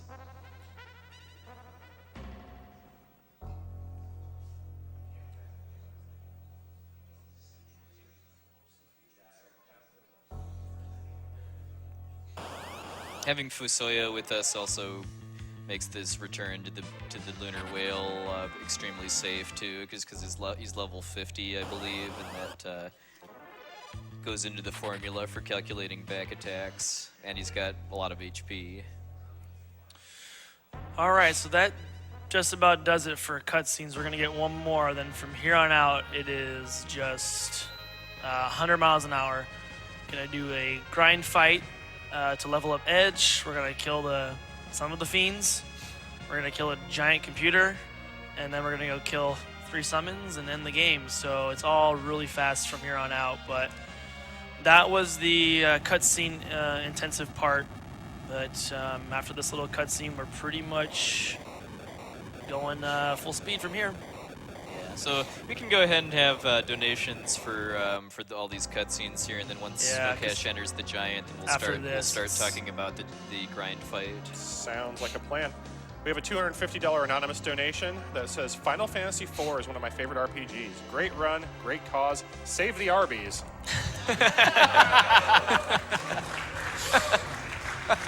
We have a $50 donation from Squishy Flan that says Final Fantasy IV was the first numbered Final Fantasy that I finished, and it brings many fond memories.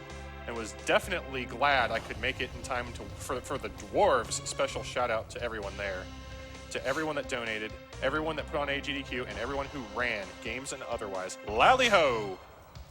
Lally ho. Lally ho. $20 from Ketsuki Wow. Big fan of what a group of gamers can do to change the world. I've been a fan for only 2 years, but I appreciate all you do. Never stop.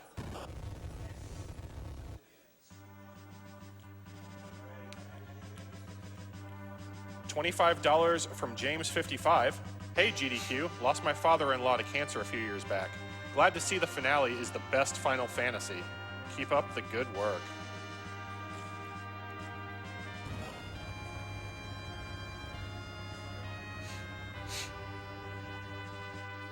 We have $70 from Zach62 that says, I think it's so excellent that all of you put in your time and missing sleep to make this event work for such a great cause. Thank you everyone there who participated and donated. $300 anonymous donation, donating on behalf of my best friend Casey, together in the fight against cancer. Also, come on, Arby's for the win. $20 donation from DC218. Thanks to the runners and staff for another amazing week, and thanks to Arby's for delicious cheddar and roast beef sandwiches. All right, let's have one more and then move on. All right, I got you covered. $500 from Mikey J. This is the game that got me into the genre. My favorite of the series is between this one and Final Fantasy VI. So many memories. All right, so the next battle that No Cash is going to be fighting is pretty much universally considered to be the most difficult battle in the any percent No 64 door glitch run. And ironically, it's not even a boss fight at all. It's a battle that we just commonly refer to as the grind fight, because in the speedrun up until now, we've been able to to kill bosses quickly and safely with just efficient routing of the experience points that we get from required battles in the storyline, but that only really carries us so far, and it's not possible to kill Zeromus, the final boss of the game, without doing any extra leveling. So we're going to be using a combination of glitches and this normal game mechanics in order to gain a ton of experience really quickly off of one particular fight. And in addition to saving quite a bit of time over the course of the run from just getting fewer random battles, period, it usually ends up being about like 20 battles or so skipped. Doing the step route manipulation also sets up getting the grind fight that we're looking for naturally as we walk through the giant instead of having to take extra measures in order to force it. So I think it's the next section of the giant after this one. I'll actually get it in the next room, but I think it's going to be around the save point. So I'm going to do a menu where the old school area is, and then we should be good. Yeah, because it's a searcher that summons a monster called a D-Machine, also known as a clockwork dragon, that we're looking for, but we can only start encountering them in this passage area here, and then also the lung, which is where the four fiends are. So that's because Arby's is back in first. Okay. Once the grind fight gets going, I think we would like a bit of serious time, just because it is a really, really execution-heavy battle, and there's a lot that can go wrong. So as part of the setup for the grind fight, we underflowed Fusoya's MP so that he can use a bunch of spells without having to be rezzed. We're putting people in a particular order in hopes that we can get the pattern that we want for the grind fight. We're going to be using a glitch called the Vitality Zero glitch, and we're going to glitch the fact that enemies have no vitality, and we're going to use that to our advantage to very rapidly increase the amount of enemies that we kill. All right, so yeah, we'll talk about this a little bit more extensive, but this is your last probably 20 minutes to get donations in for whatever you want to donate for Edge, but after this, it's gotta, of course. All right, so it's focus time now, unfortunately. Yeah, we got something we didn't want, but we're gonna try and deal. All right, so because the grind fight was a back attack, he needs to do some just kind of odd-looking actions in order to fix his turn order, because the ideal outcome we're looking for here is that we can actually kill a bunch of D-Machines without actually getting attacked by them. And once we've killed these two beamers, then the Searcher will start summoning D-Machines every time it takes damage. And what No Cash wants to get out of this fight is actually kill 15 D-Machines and then have all of the experience go to Edge, and we'll get into why it goes to Edge later on. So What he's doing now is just setting up basically a rotation where Fusoya casts Weak, which, as far as I know, is always guaranteed to hit on the D machine. To get it down to single-digit HP, then Rydia is going to attack with the Dancing Dagger to kill it, and then both Rosa and Cecil are going to use life items on it, which seems kind of odd, but like Kata said a bit ago, this takes advantage of something called the Vitality Zero glitch, because when a party member that's been killed gets revived in this game, the amount of HP they revive with is based on their vitality stat, but all monsters in the game actually have 0 vitality. So if you use a life item on a dead enemy, that actually it revives them, and then they actually immediately die again without any kind of animation of their sprite reappearing. So what that's doing then is that every time he uses a life on a dead dragon, he's actually killing it again and getting its experience value awarded again. So even though he's getting, he needs to get 15 dragons worth of kills, he's only actually going to have to summon 5 of them if this fight goes perfectly, which it is so far. But there is this is a little bit of a kind of a finicky fight though, and there is a bit of risk that Rydia will attack the dragon before Fusoya casts Weak on it, and that's really bad because that'll cause the dragon to counterattack. And that both messes up the turn order and makes it dangerous, especially if the dragon attacks Fusoya. So far, knock on wood, things are going well. He's killed 12 dragons so far, even though you've only seen 4 disappear. He's gotten credit right now for 12 kills. With this round, if everything goes smoothly, he should have credit for 15 kills. Okay, nice. Perfect. Hold the applause until he's done, though. Yeah. Wow. Nice. That was beautiful. Yes. Wow. That was a really good. Although he's not quite done yet, because the whole point of this grind fight is actually to level up Edge to level 48, and to do that, he actually has to kill everyone else. So he healed up Edge, and now he's casting Weak on the Searchers so that Edge will be able to kill it without it summoning another dragon.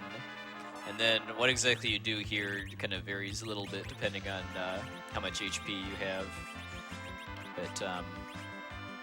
But yeah, if Edge is at full HP, then if Fusoya casts Virus on the party, the Edge will definitely survive it. And it's looking like Fusoya probably will too, but then I think another Dancing Dagger will take care of that. He also did set up for the weapon duplication glitch again on Cecil.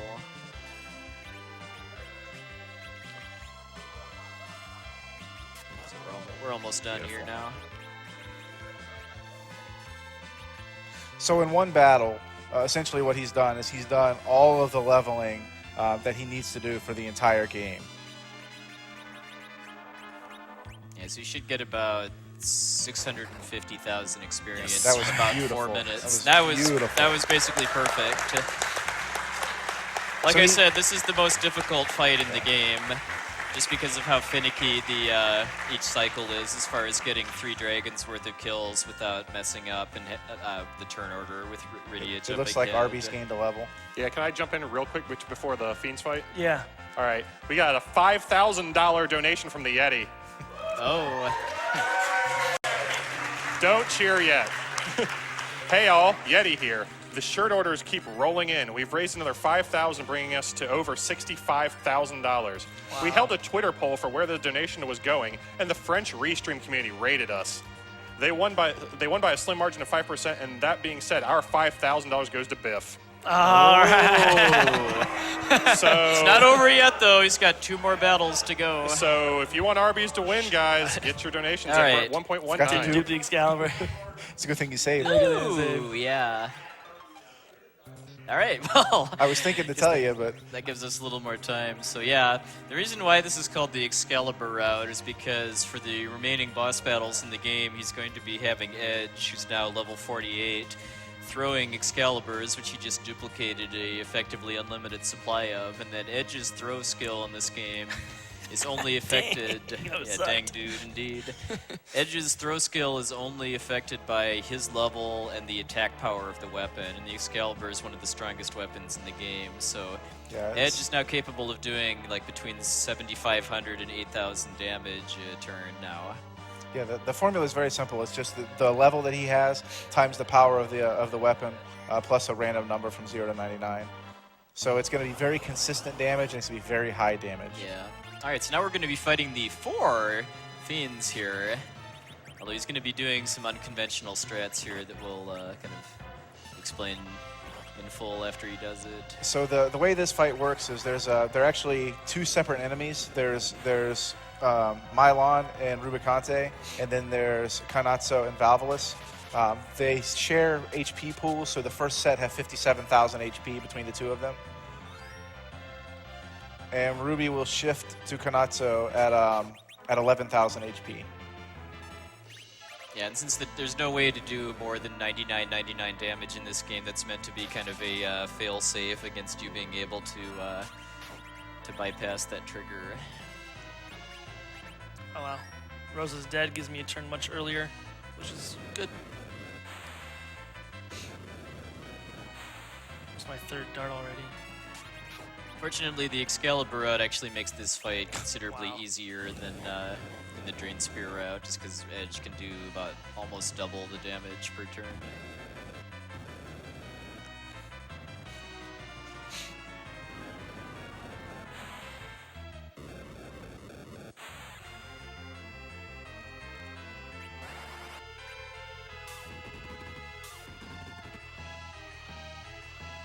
Really? Oh, he survived. Oh, nice. All right. Beautiful. So yeah, what happened there was that No Cash took advantage of a glitch where if you do damage that's reflected off of a wall spell, that actually ignores any kinds of counterattacks that could be triggered by that attack. And because the Fiends resetting their HP to I think 41k, and then changing into their second phase, which is Kegnatsu and then Barbaricia, he's actually able to just wear out their first hit point Alright. pool to 57k and then just win the fight without ever seeing the other 2 You Fiends. got about 30 seconds to a minute. If anyone wants to snipe it somehow, some way. This So is then it. with the Excalibur, the CPU is actually a pretty trivial fight after the Fiends. Yeah, the CPU can be a pain if you don't know how to fight it. Or The if you listen CPU to Fusoya's advice to attack the Defender Orb. Yeah. The CPU has 20,000 HP in this version, and the Defender and Attacker have 2,000. If you leave the CPU by itself, it will guaranteed kill 2 of your people, 2 of your party members. But in this case, it's not going to be by itself. In fact, there's a chance it'll die before we even cast Meteo on it. Yeah, now we're 100% in the clear.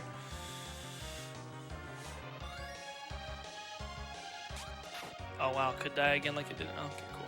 He's only got like 10 health. I know. It's close. Let's cast Meteo on it. Let's kill that 10 health. Perfect. All right. All right. So, thank you. At this point in the run, during a any percent no 64 attempt, that is the extent of the run where it's this is the last 3 bosses right in a row, or grind fight, 4 Fiends CPU. This is the execution heavy portion.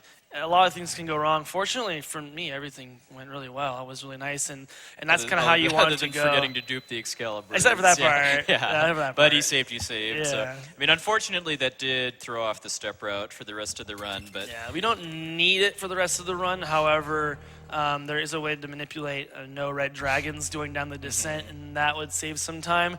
My step route had no red dragons, but now that I don't know, so we could get some. But essentially the reset changed my seed because I reloaded the save on a different frame. But that's kind of how you want the run to end. But since we did meet some incentives, we're going to go ahead and fight Asura, Leviathan, and Bahamut. So we're going to go ahead and do that side quest right now. And right when we get to Asura, we will have the name for Edge. Well, which we think we know. yeah, France and Germany won this time, guys. Biff All is the right, name. So Biff is the name. All right. All right. Thank you, everybody. Right. I think of Biff as Back to the Future. So Yeah, I'm well, I cool with believe it. Biff is also a French speedrunner and/or tasser. Nice. So just something worth noting here. We're obviously getting Kane back in the party because he just popped up there. Just like in the beginning of the game, we were manipulating level 19 for Kane. We also were manipulating levels again for Kane here. When we grinded up Edge's level, we also grinded up Kane's level. So Kane is also going to be at like level 50 or something like that.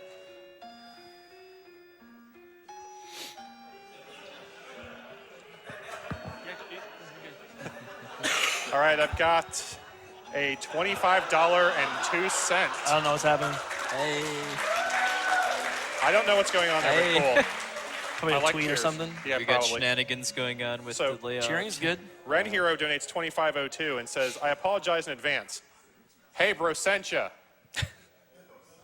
Are you not in here? Okay. Why won't AGDQ allow Final Fantasy IX in marathons anymore? Why? Because they're supporting the Prevent Trancers Foundation.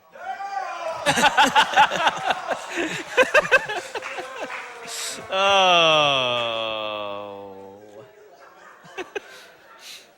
And we did get a $1,000 anonymous donation way before the bid war was I'm not over. sure how I feel Wow. about Hey Brosentia related comments becoming a mainstay in RPG speedruns now. And the donation says, I almost forgot to donate. Looks like the Edge Namor is heating up. That was prior to closing it. Thanks for the $1,000 donation, anonymous. What's the best Final Fantasy so far? 6. Oh. Yeah. No love for no. No, I mean, I've run it. It's cool. Just kidding. It's awesome. But yeah, this is it. So After a little glimpse of the world's most awkward hug sprite there, we find out that Kane and Cecil are terrible at parking. So they parked quite far away from where they actually need to go. But anyway, so in a normal speedrun, like we said before, we would actually just use the cockpit controls for the whale and then fly to the closer point to the Lunar Palace. But now we're going to be doing a couple more side quests for marathon donation incentives that got met thanks to your generosity. Speaking of that, just real quick, we are less than $4,000 away from 1.2 million. nice. I think we can do that. We can do it. Not done yet. Get your donations in. Let's hit 1.2 I think we can and do it beyond. before he beats Bahamut, much less before he finishes the run. I think so too.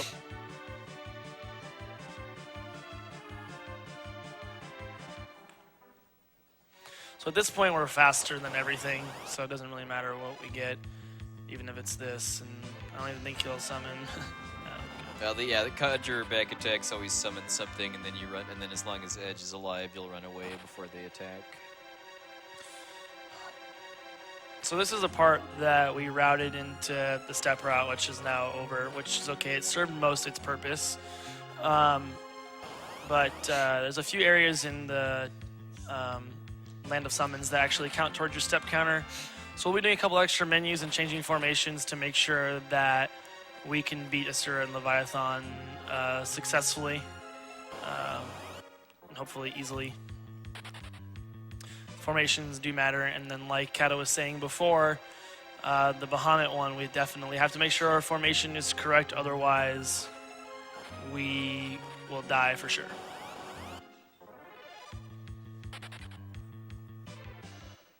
It is pretty much possible that he could have done this during his first trip down here to get the rat tail, but it would be slower and more dangerous because he wouldn't have multiple characters that are in their 40s for levels, and yeah, just for marathon safety, and because it would probably be approximately the same speed anyway. He's just doing it now.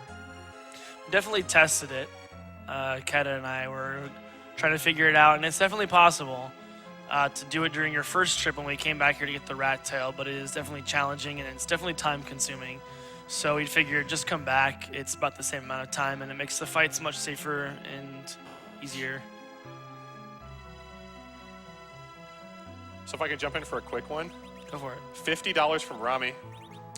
Says, hi guys, Arby's brought you the meat, we bring you the salt. Oh. Love from the French community, PJ Salt. Wow, the shots. It's clutch. So here it is. I want to create Biff.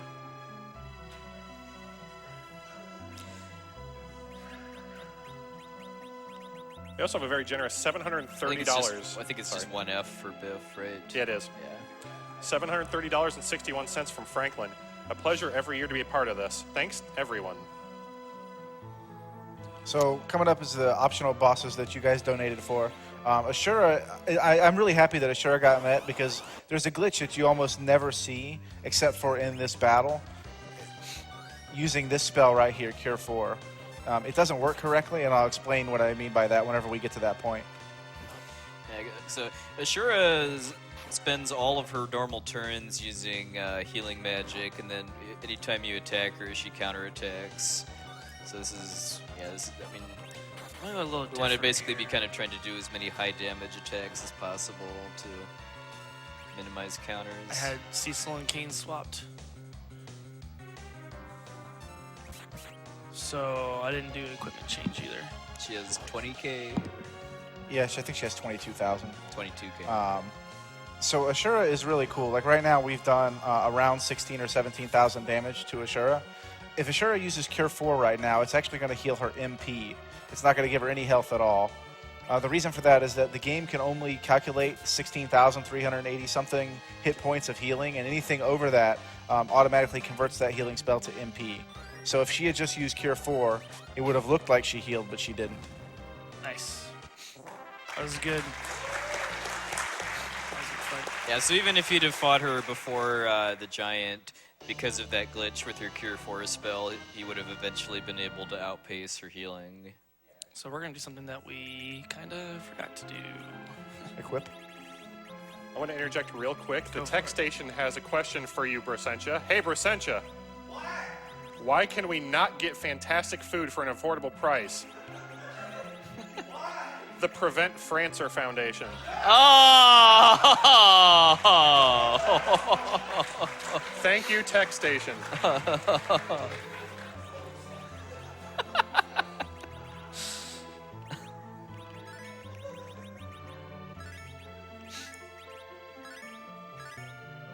I hear Vulagen talking behind me. I'm assuming he's assuming full responsibility for those statements.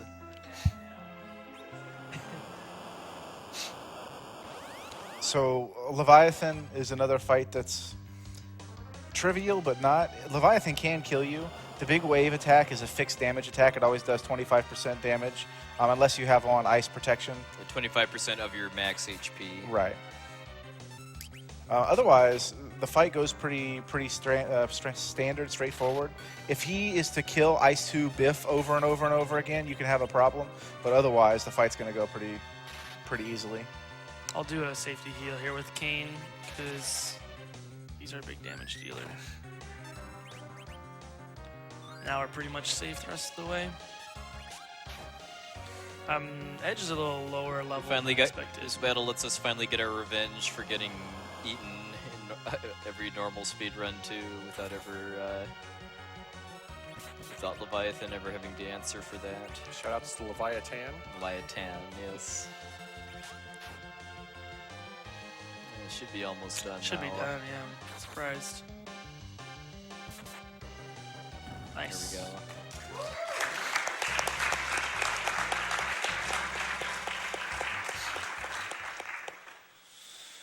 Okay, almost there. So we're teaching Mr. MV some new spells. Since he's not allowed to have any RBs.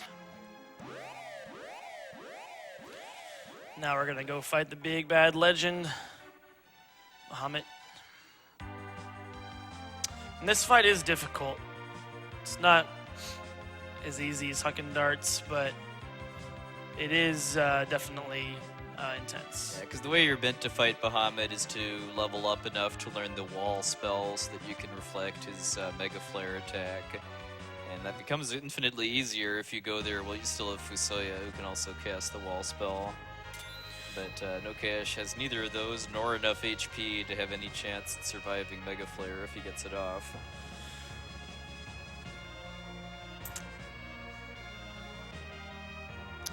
And then in order to get to Bahamut too, he does have to fight 3 behemoths, because there's 3 trap tiles that have behemoth battles on them that he has to fight and can't run from. But in this game, behemoths are almost completely reactionary enemies. They will eventually attack you if you sit around for a while, but other than that, they pretty much just do counters.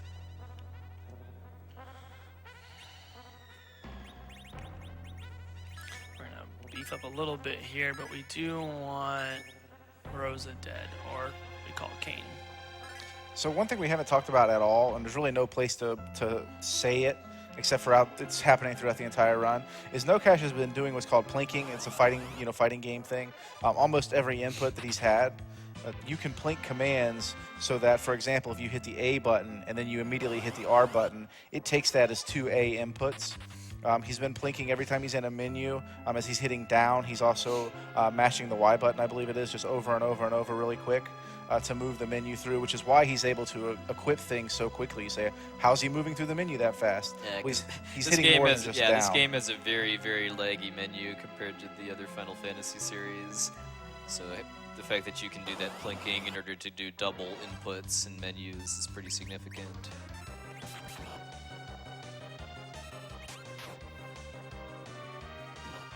He's killing off Rydia and Rosa here just to minimize the number of characters he has when he gets to Bahamut, so that Biff, in this case, is getting his turns as quickly as possible. Behemoth only has 16,000 HP, so a couple of darts should kill it. It counterattacks everything, so you want to try to not do weak attacks on it. See, 8,000, he's guaranteed to kill it on the next go.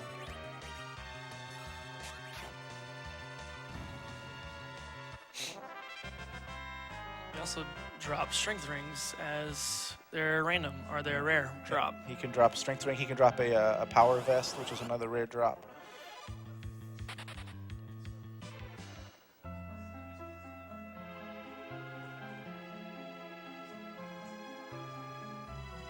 We got a $20 donation from Devil Dog 357. Been waiting for this all week. Awesome marathon, ending with one of the best game series. Great to see No Cash, Puexel, Bersentia, and all the rest. Have to agree with the Yeti. All hail Demon Chocobo. P.S. Hey, Bersentia. What do you call a group of reindeer working for a spot on Santa's sleigh? The Prevent Prancer Foundation. Alright, so that was the third and final behemoth, so now I think let's give No Cash some serious time when he fights Bahamut, because remember, like we said, if Bahamut gets through 5 turns and uses Mega Flare, No Cash is dead. So he's going to put Edge in the center position. This goes back to what I was talking about earlier. If Edge is not in the center position, he will not get enough turns off to win this fight. And if he misses an input or something like that, Bahamut will kill him.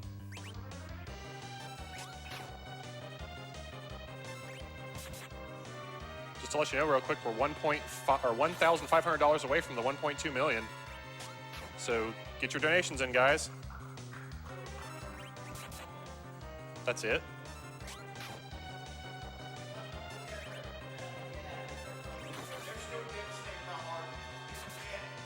Make that 1,100 now.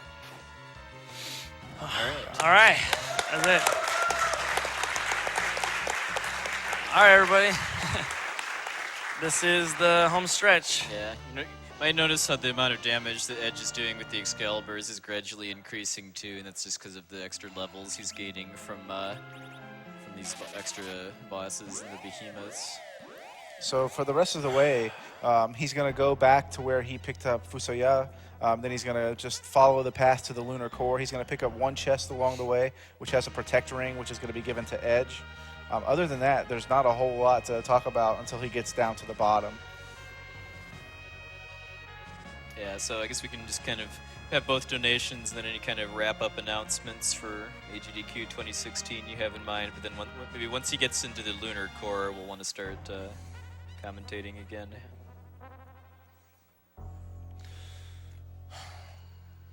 All right, well, got $100 from Crashter and something else going on in the crowd. Awesome event, wish it would never end. $100 from Gemakai. Finally got around to donating this year. I tune in every time you guys air, and thanks for everything you guys do. In any case, Final Fantasy IX is clearly the best Final Fantasy.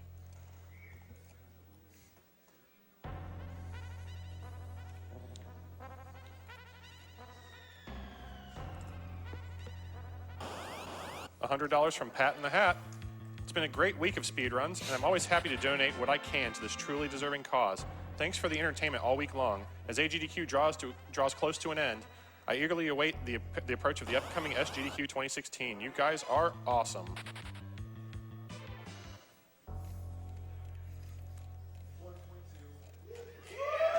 And we just hit $1.2 million.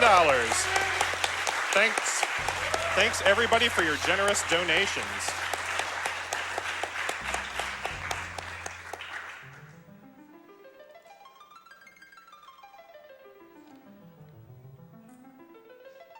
Got $300 from Kuroi Tsubasa Tenshi.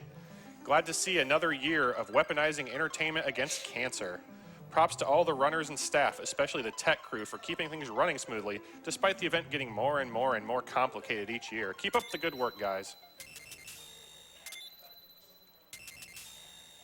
And I'll turn it back over to the couch since we're about to hit the lunar core.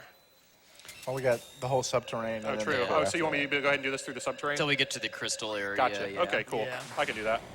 Got plenty. Got $50 from Sid Shot First. Been playing Final Fantasy since the first one on the NES and have been playing every one since. Personally, my favorite is Final Fantasy VI. $50 from Silver201. My money has to go to Final Fantasy VII for the best one. By the Knights of the Round, I hope Squeenix doesn't mess up the remake. Yeah, what's the over-under on that one? $50 from Cat156 that says, so stoked that we're nearly at the 1.2 million. Well, now we're past it, but yes. On behalf of both my husband and I, who have had cancer and cancer scares respectively, use this to speedrun toward the day that cancer is just a part of history. Thank you for a wonderful AGDQ yet again. Just a fun fact, there's a rod in that door right there. If you hit A, you'll pick up a rod from the beginning of the game. That's hot. It is. It's I think another fun fact too is that actually being able to see the secret passages in this and other dungeons is exclusive to this version of the game too. That wasn't in the Japanese version. I don't think it's in the remakes either. No.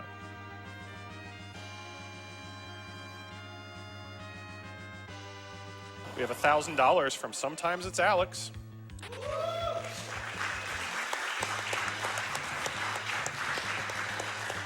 That says, hopefully this puts you over 1.25 million. Unfortunately, it doesn't, but we still appreciate that donation. We have another $1,000 donated anonymously. I've lost many loved ones to cancer in my lifetime. Maybe one day have a cure. Thanks to everyone involved in the marathon. That blue dragon is one of the few fights that you cannot run from. Well, can't run from immediately. before we get attacked. You can't run yeah. from immediately, yeah.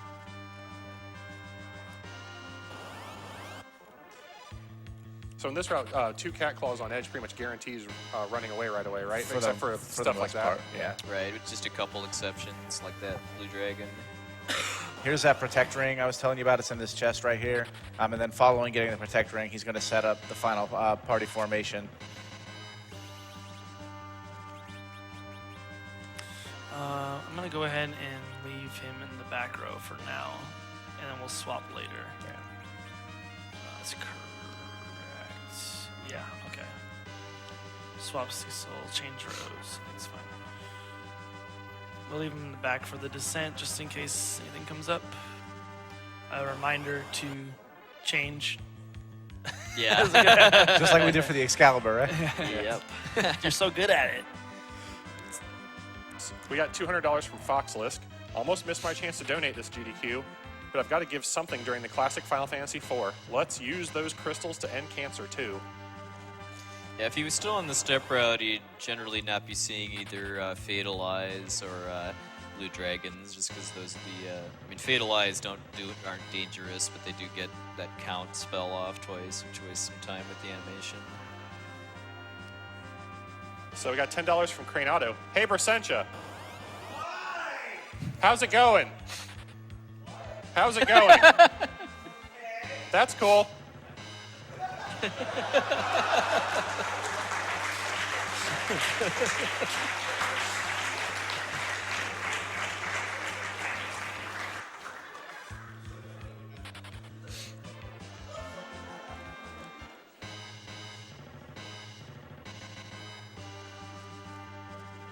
He's coming up on the final save point of the game. We got $5 from Big Mouth 90 that says best Final Fantasy is Final Fantasy IV: The After Years.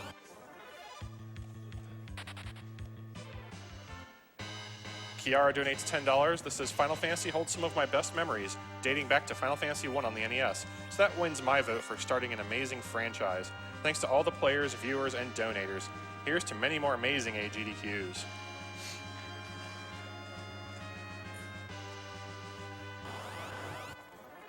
$20 from Benchmark that says, let's get the 1.2 million. Thanks to all your generous donations, we have indeed done that. Still have a little bit of game left if you want to get your donations in and help us get even higher up. All right. So now that he's entered the lunar core area, we go from just having like a small number of monster formations being slow and or dangerous to basically all of them. The only monster type he can encounter now that isn't fast enough to get some kind of attack or animation off before he can run away is this right here, the Behemoth, which is, you may remember from Bahamut's Cave, is a completely counterattack based monster. The main thing we don't want to see are red dragons, because especially single red dragons, because those lead with an attack called Heat Ray, which does like 1,500 or so damage, I think, to the whole party. Yeah, if we encounter a red dragon, they're dangerous enough to where we'll actually cast smoke to run from them instead of trying to run away. Yeah, because that gets you out of the fight. There we go. With getting attacked fewer times. Whoa, buddy. Slow down. This fight kind of cracks me up too, because there are 3 dragons in this fight, but they're all the game doesn't have enough space to display all 3 sprites, so you just have 3 dragons stacked on top of each other.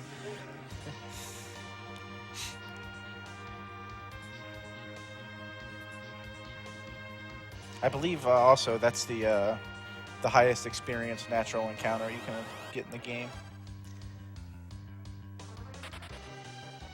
Fortunately, once you get past this point, you can actually no longer get back attacked too.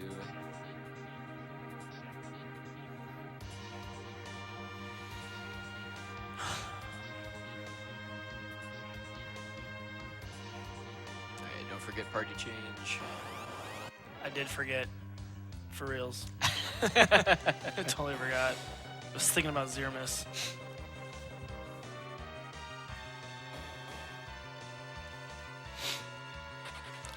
So the next teleporter is going to take us to the final room of the game. There's about 5.5 minutes of cutscenes, and then That's it. and then focus time. Yeah.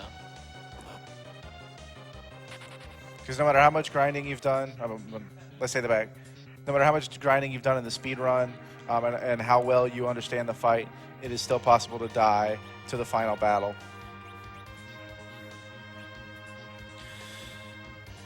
All right.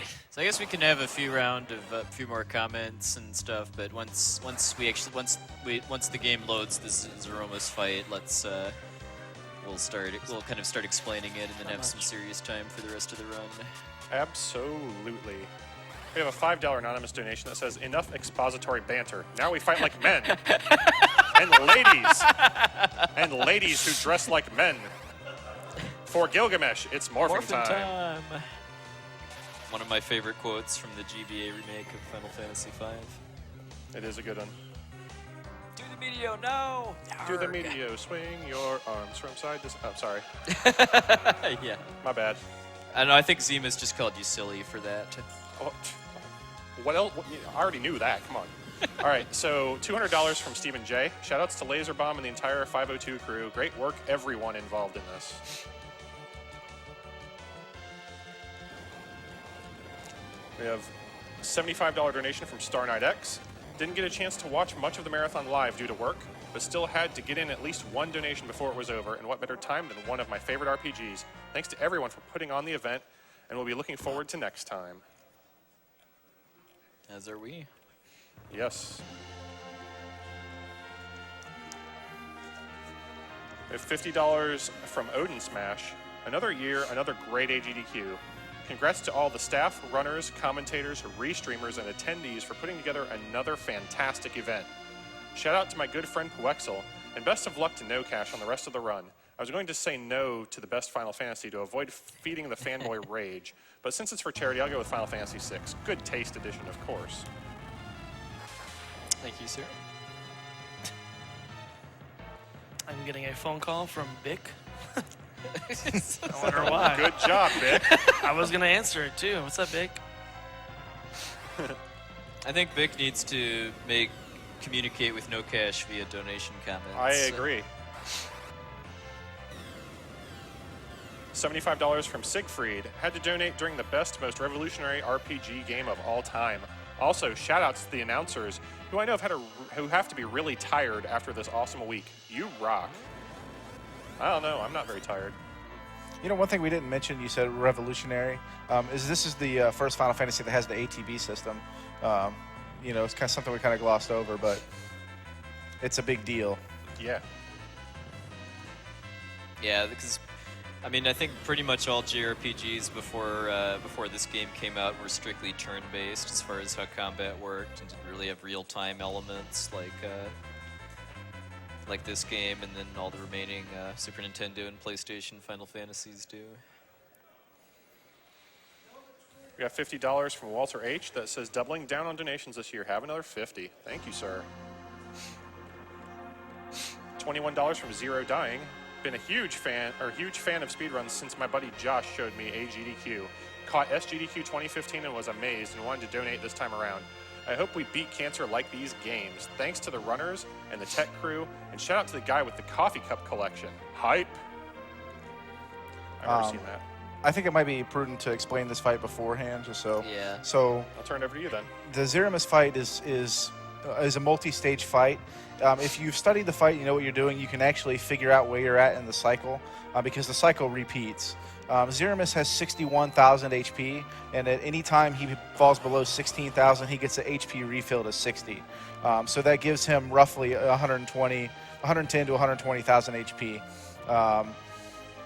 The fight is going to consist of chucking darts, using elixirs to heal, and trying to make sure that we're healing at specific points in the cycle so that we're maximizing our damage output and that we're not getting killed. It's also worth pointing out, too, that when Zeromus hits that trigger to refill his HP, that also resets his AI. Everybody that's played this game and fought this boss knows about Big Bang, which is his ultimate attack that does a lot of damage to you. And if every time Zeromus shakes, that means that Big Bang is going to be his next turn. But if you trigger that AI reset after he shakes, that'll actually cancel his next Big Bang that he would have done. And another thing about Big Bang, too, is that if there's ways to reduce the amount of damage it does, because if you use a magic attack or an item on Zeromus, that will actually that will cause him to counterattack with Nuke, but it also lowers his magic stat, which roughly halves the amount of damage that his next and only his next Big Bang will do. So that's something No Cash is going to be setting up in the first turn by having Rydia use a Dancing Dagger on Zeromus, not really to do any kind of meaningful damage, but to actually drop the damage of his first Big Bang so that Cecil will survive it. So here we go for the last battle of Final Fantasy IV. Good luck, No Cash. Good luck, No Cash. Good luck, dude. Bring it home. He's berserking Cecil so that he gets a bunch of extra damage in to try to help hit that that AI reset at the right time.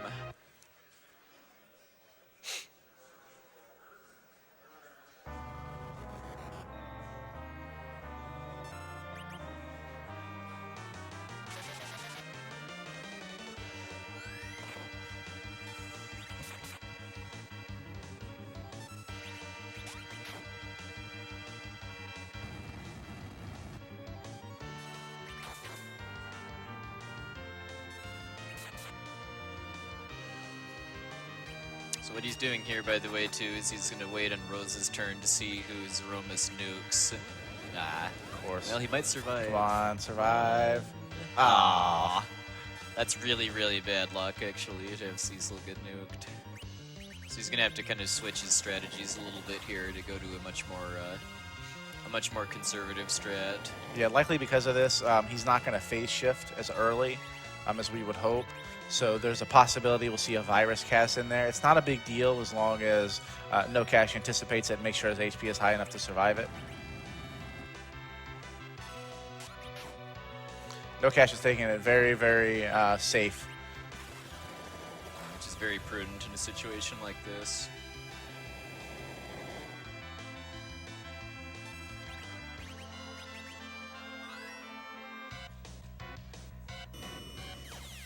Fortunately, unlike in a normal run, because he got extra levels on Edge, there's very little chance that Edge at full HP will die to Big Bang. In a normal run, there's a little bit of a risk of that. Yeah, No Cash lost a little bit of time there. That's not a big deal. The real big deal in this one is dying to the fight, because just the extra time just from the cutscene is a lot. He hesitated on that turn in case he got virus so that he could heal up from it. Here it is. Not a big deal, something he can recover from. And he'll be able to phase shift on the next set of darts.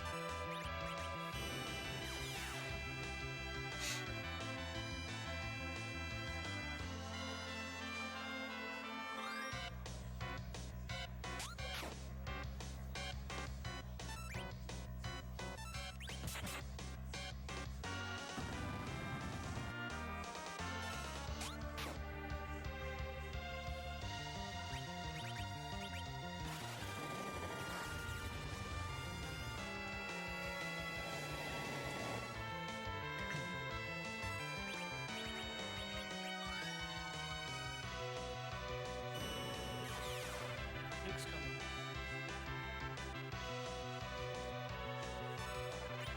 Black Hole, which is kind of vague in its description, just dispels any buffs I don't and think he's effect. shifted which, yet. Is You should be relevant getting to virus this, on the next go unless you shift him with this throw. I'm gonna get nuked next time. If you shift him with this throw, you'd be all right. Oh, that was good damage as far as even if you don't shift him. There he was. There was the shift.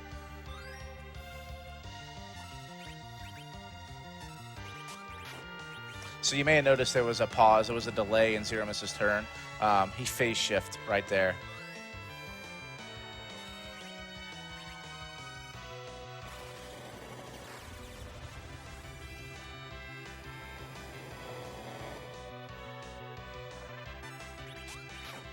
Because every phase of Zeromus's AI has a fixed turn order, which is like how Kata knows exactly what's going to be coming next.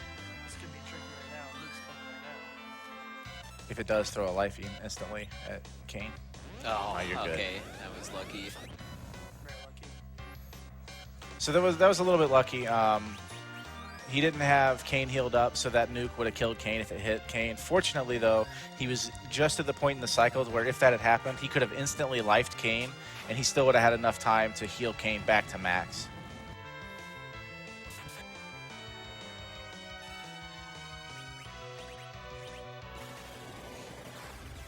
And in a normal run, there's a lot more chance for Big Bang to kill you because Edge's HP is right on the cusp of how much damage Zeromus can deal. But because we fought the extra bosses, we're a little bit safer here. If he hadn't nuked Cecil, this would be over already too, just because he would have been able to cycle Zeromus a lot more quickly and safely. Fight takes about maybe 2.5 minutes with the Excalibur if everything goes well. So black hole and then nuke. What we're looking for now is for Zeromus to start using Meteo, because his Meteo spell is extremely weak, but he does use it extremely fast. And Got it. Is it 11k? Is that the trigger for Meteo? I believe so. Because that basically means that he'll be dead after 2 more darts once we start seeing Meteo. It might be a little bit higher. It might be like 13k, somewhere in that range. So I think we're in there now. Yep, there's Meteo. Yep. Okay. We should be fine now, just because. Should get ready for time. 879 out of 879. Yeah, so time will be on the first flash. So next hit is time. Yeah.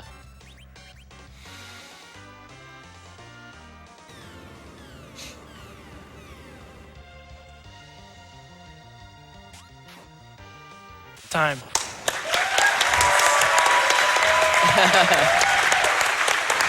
Give it up for no cash, no cash. Good job. 333. Nice. Very nice.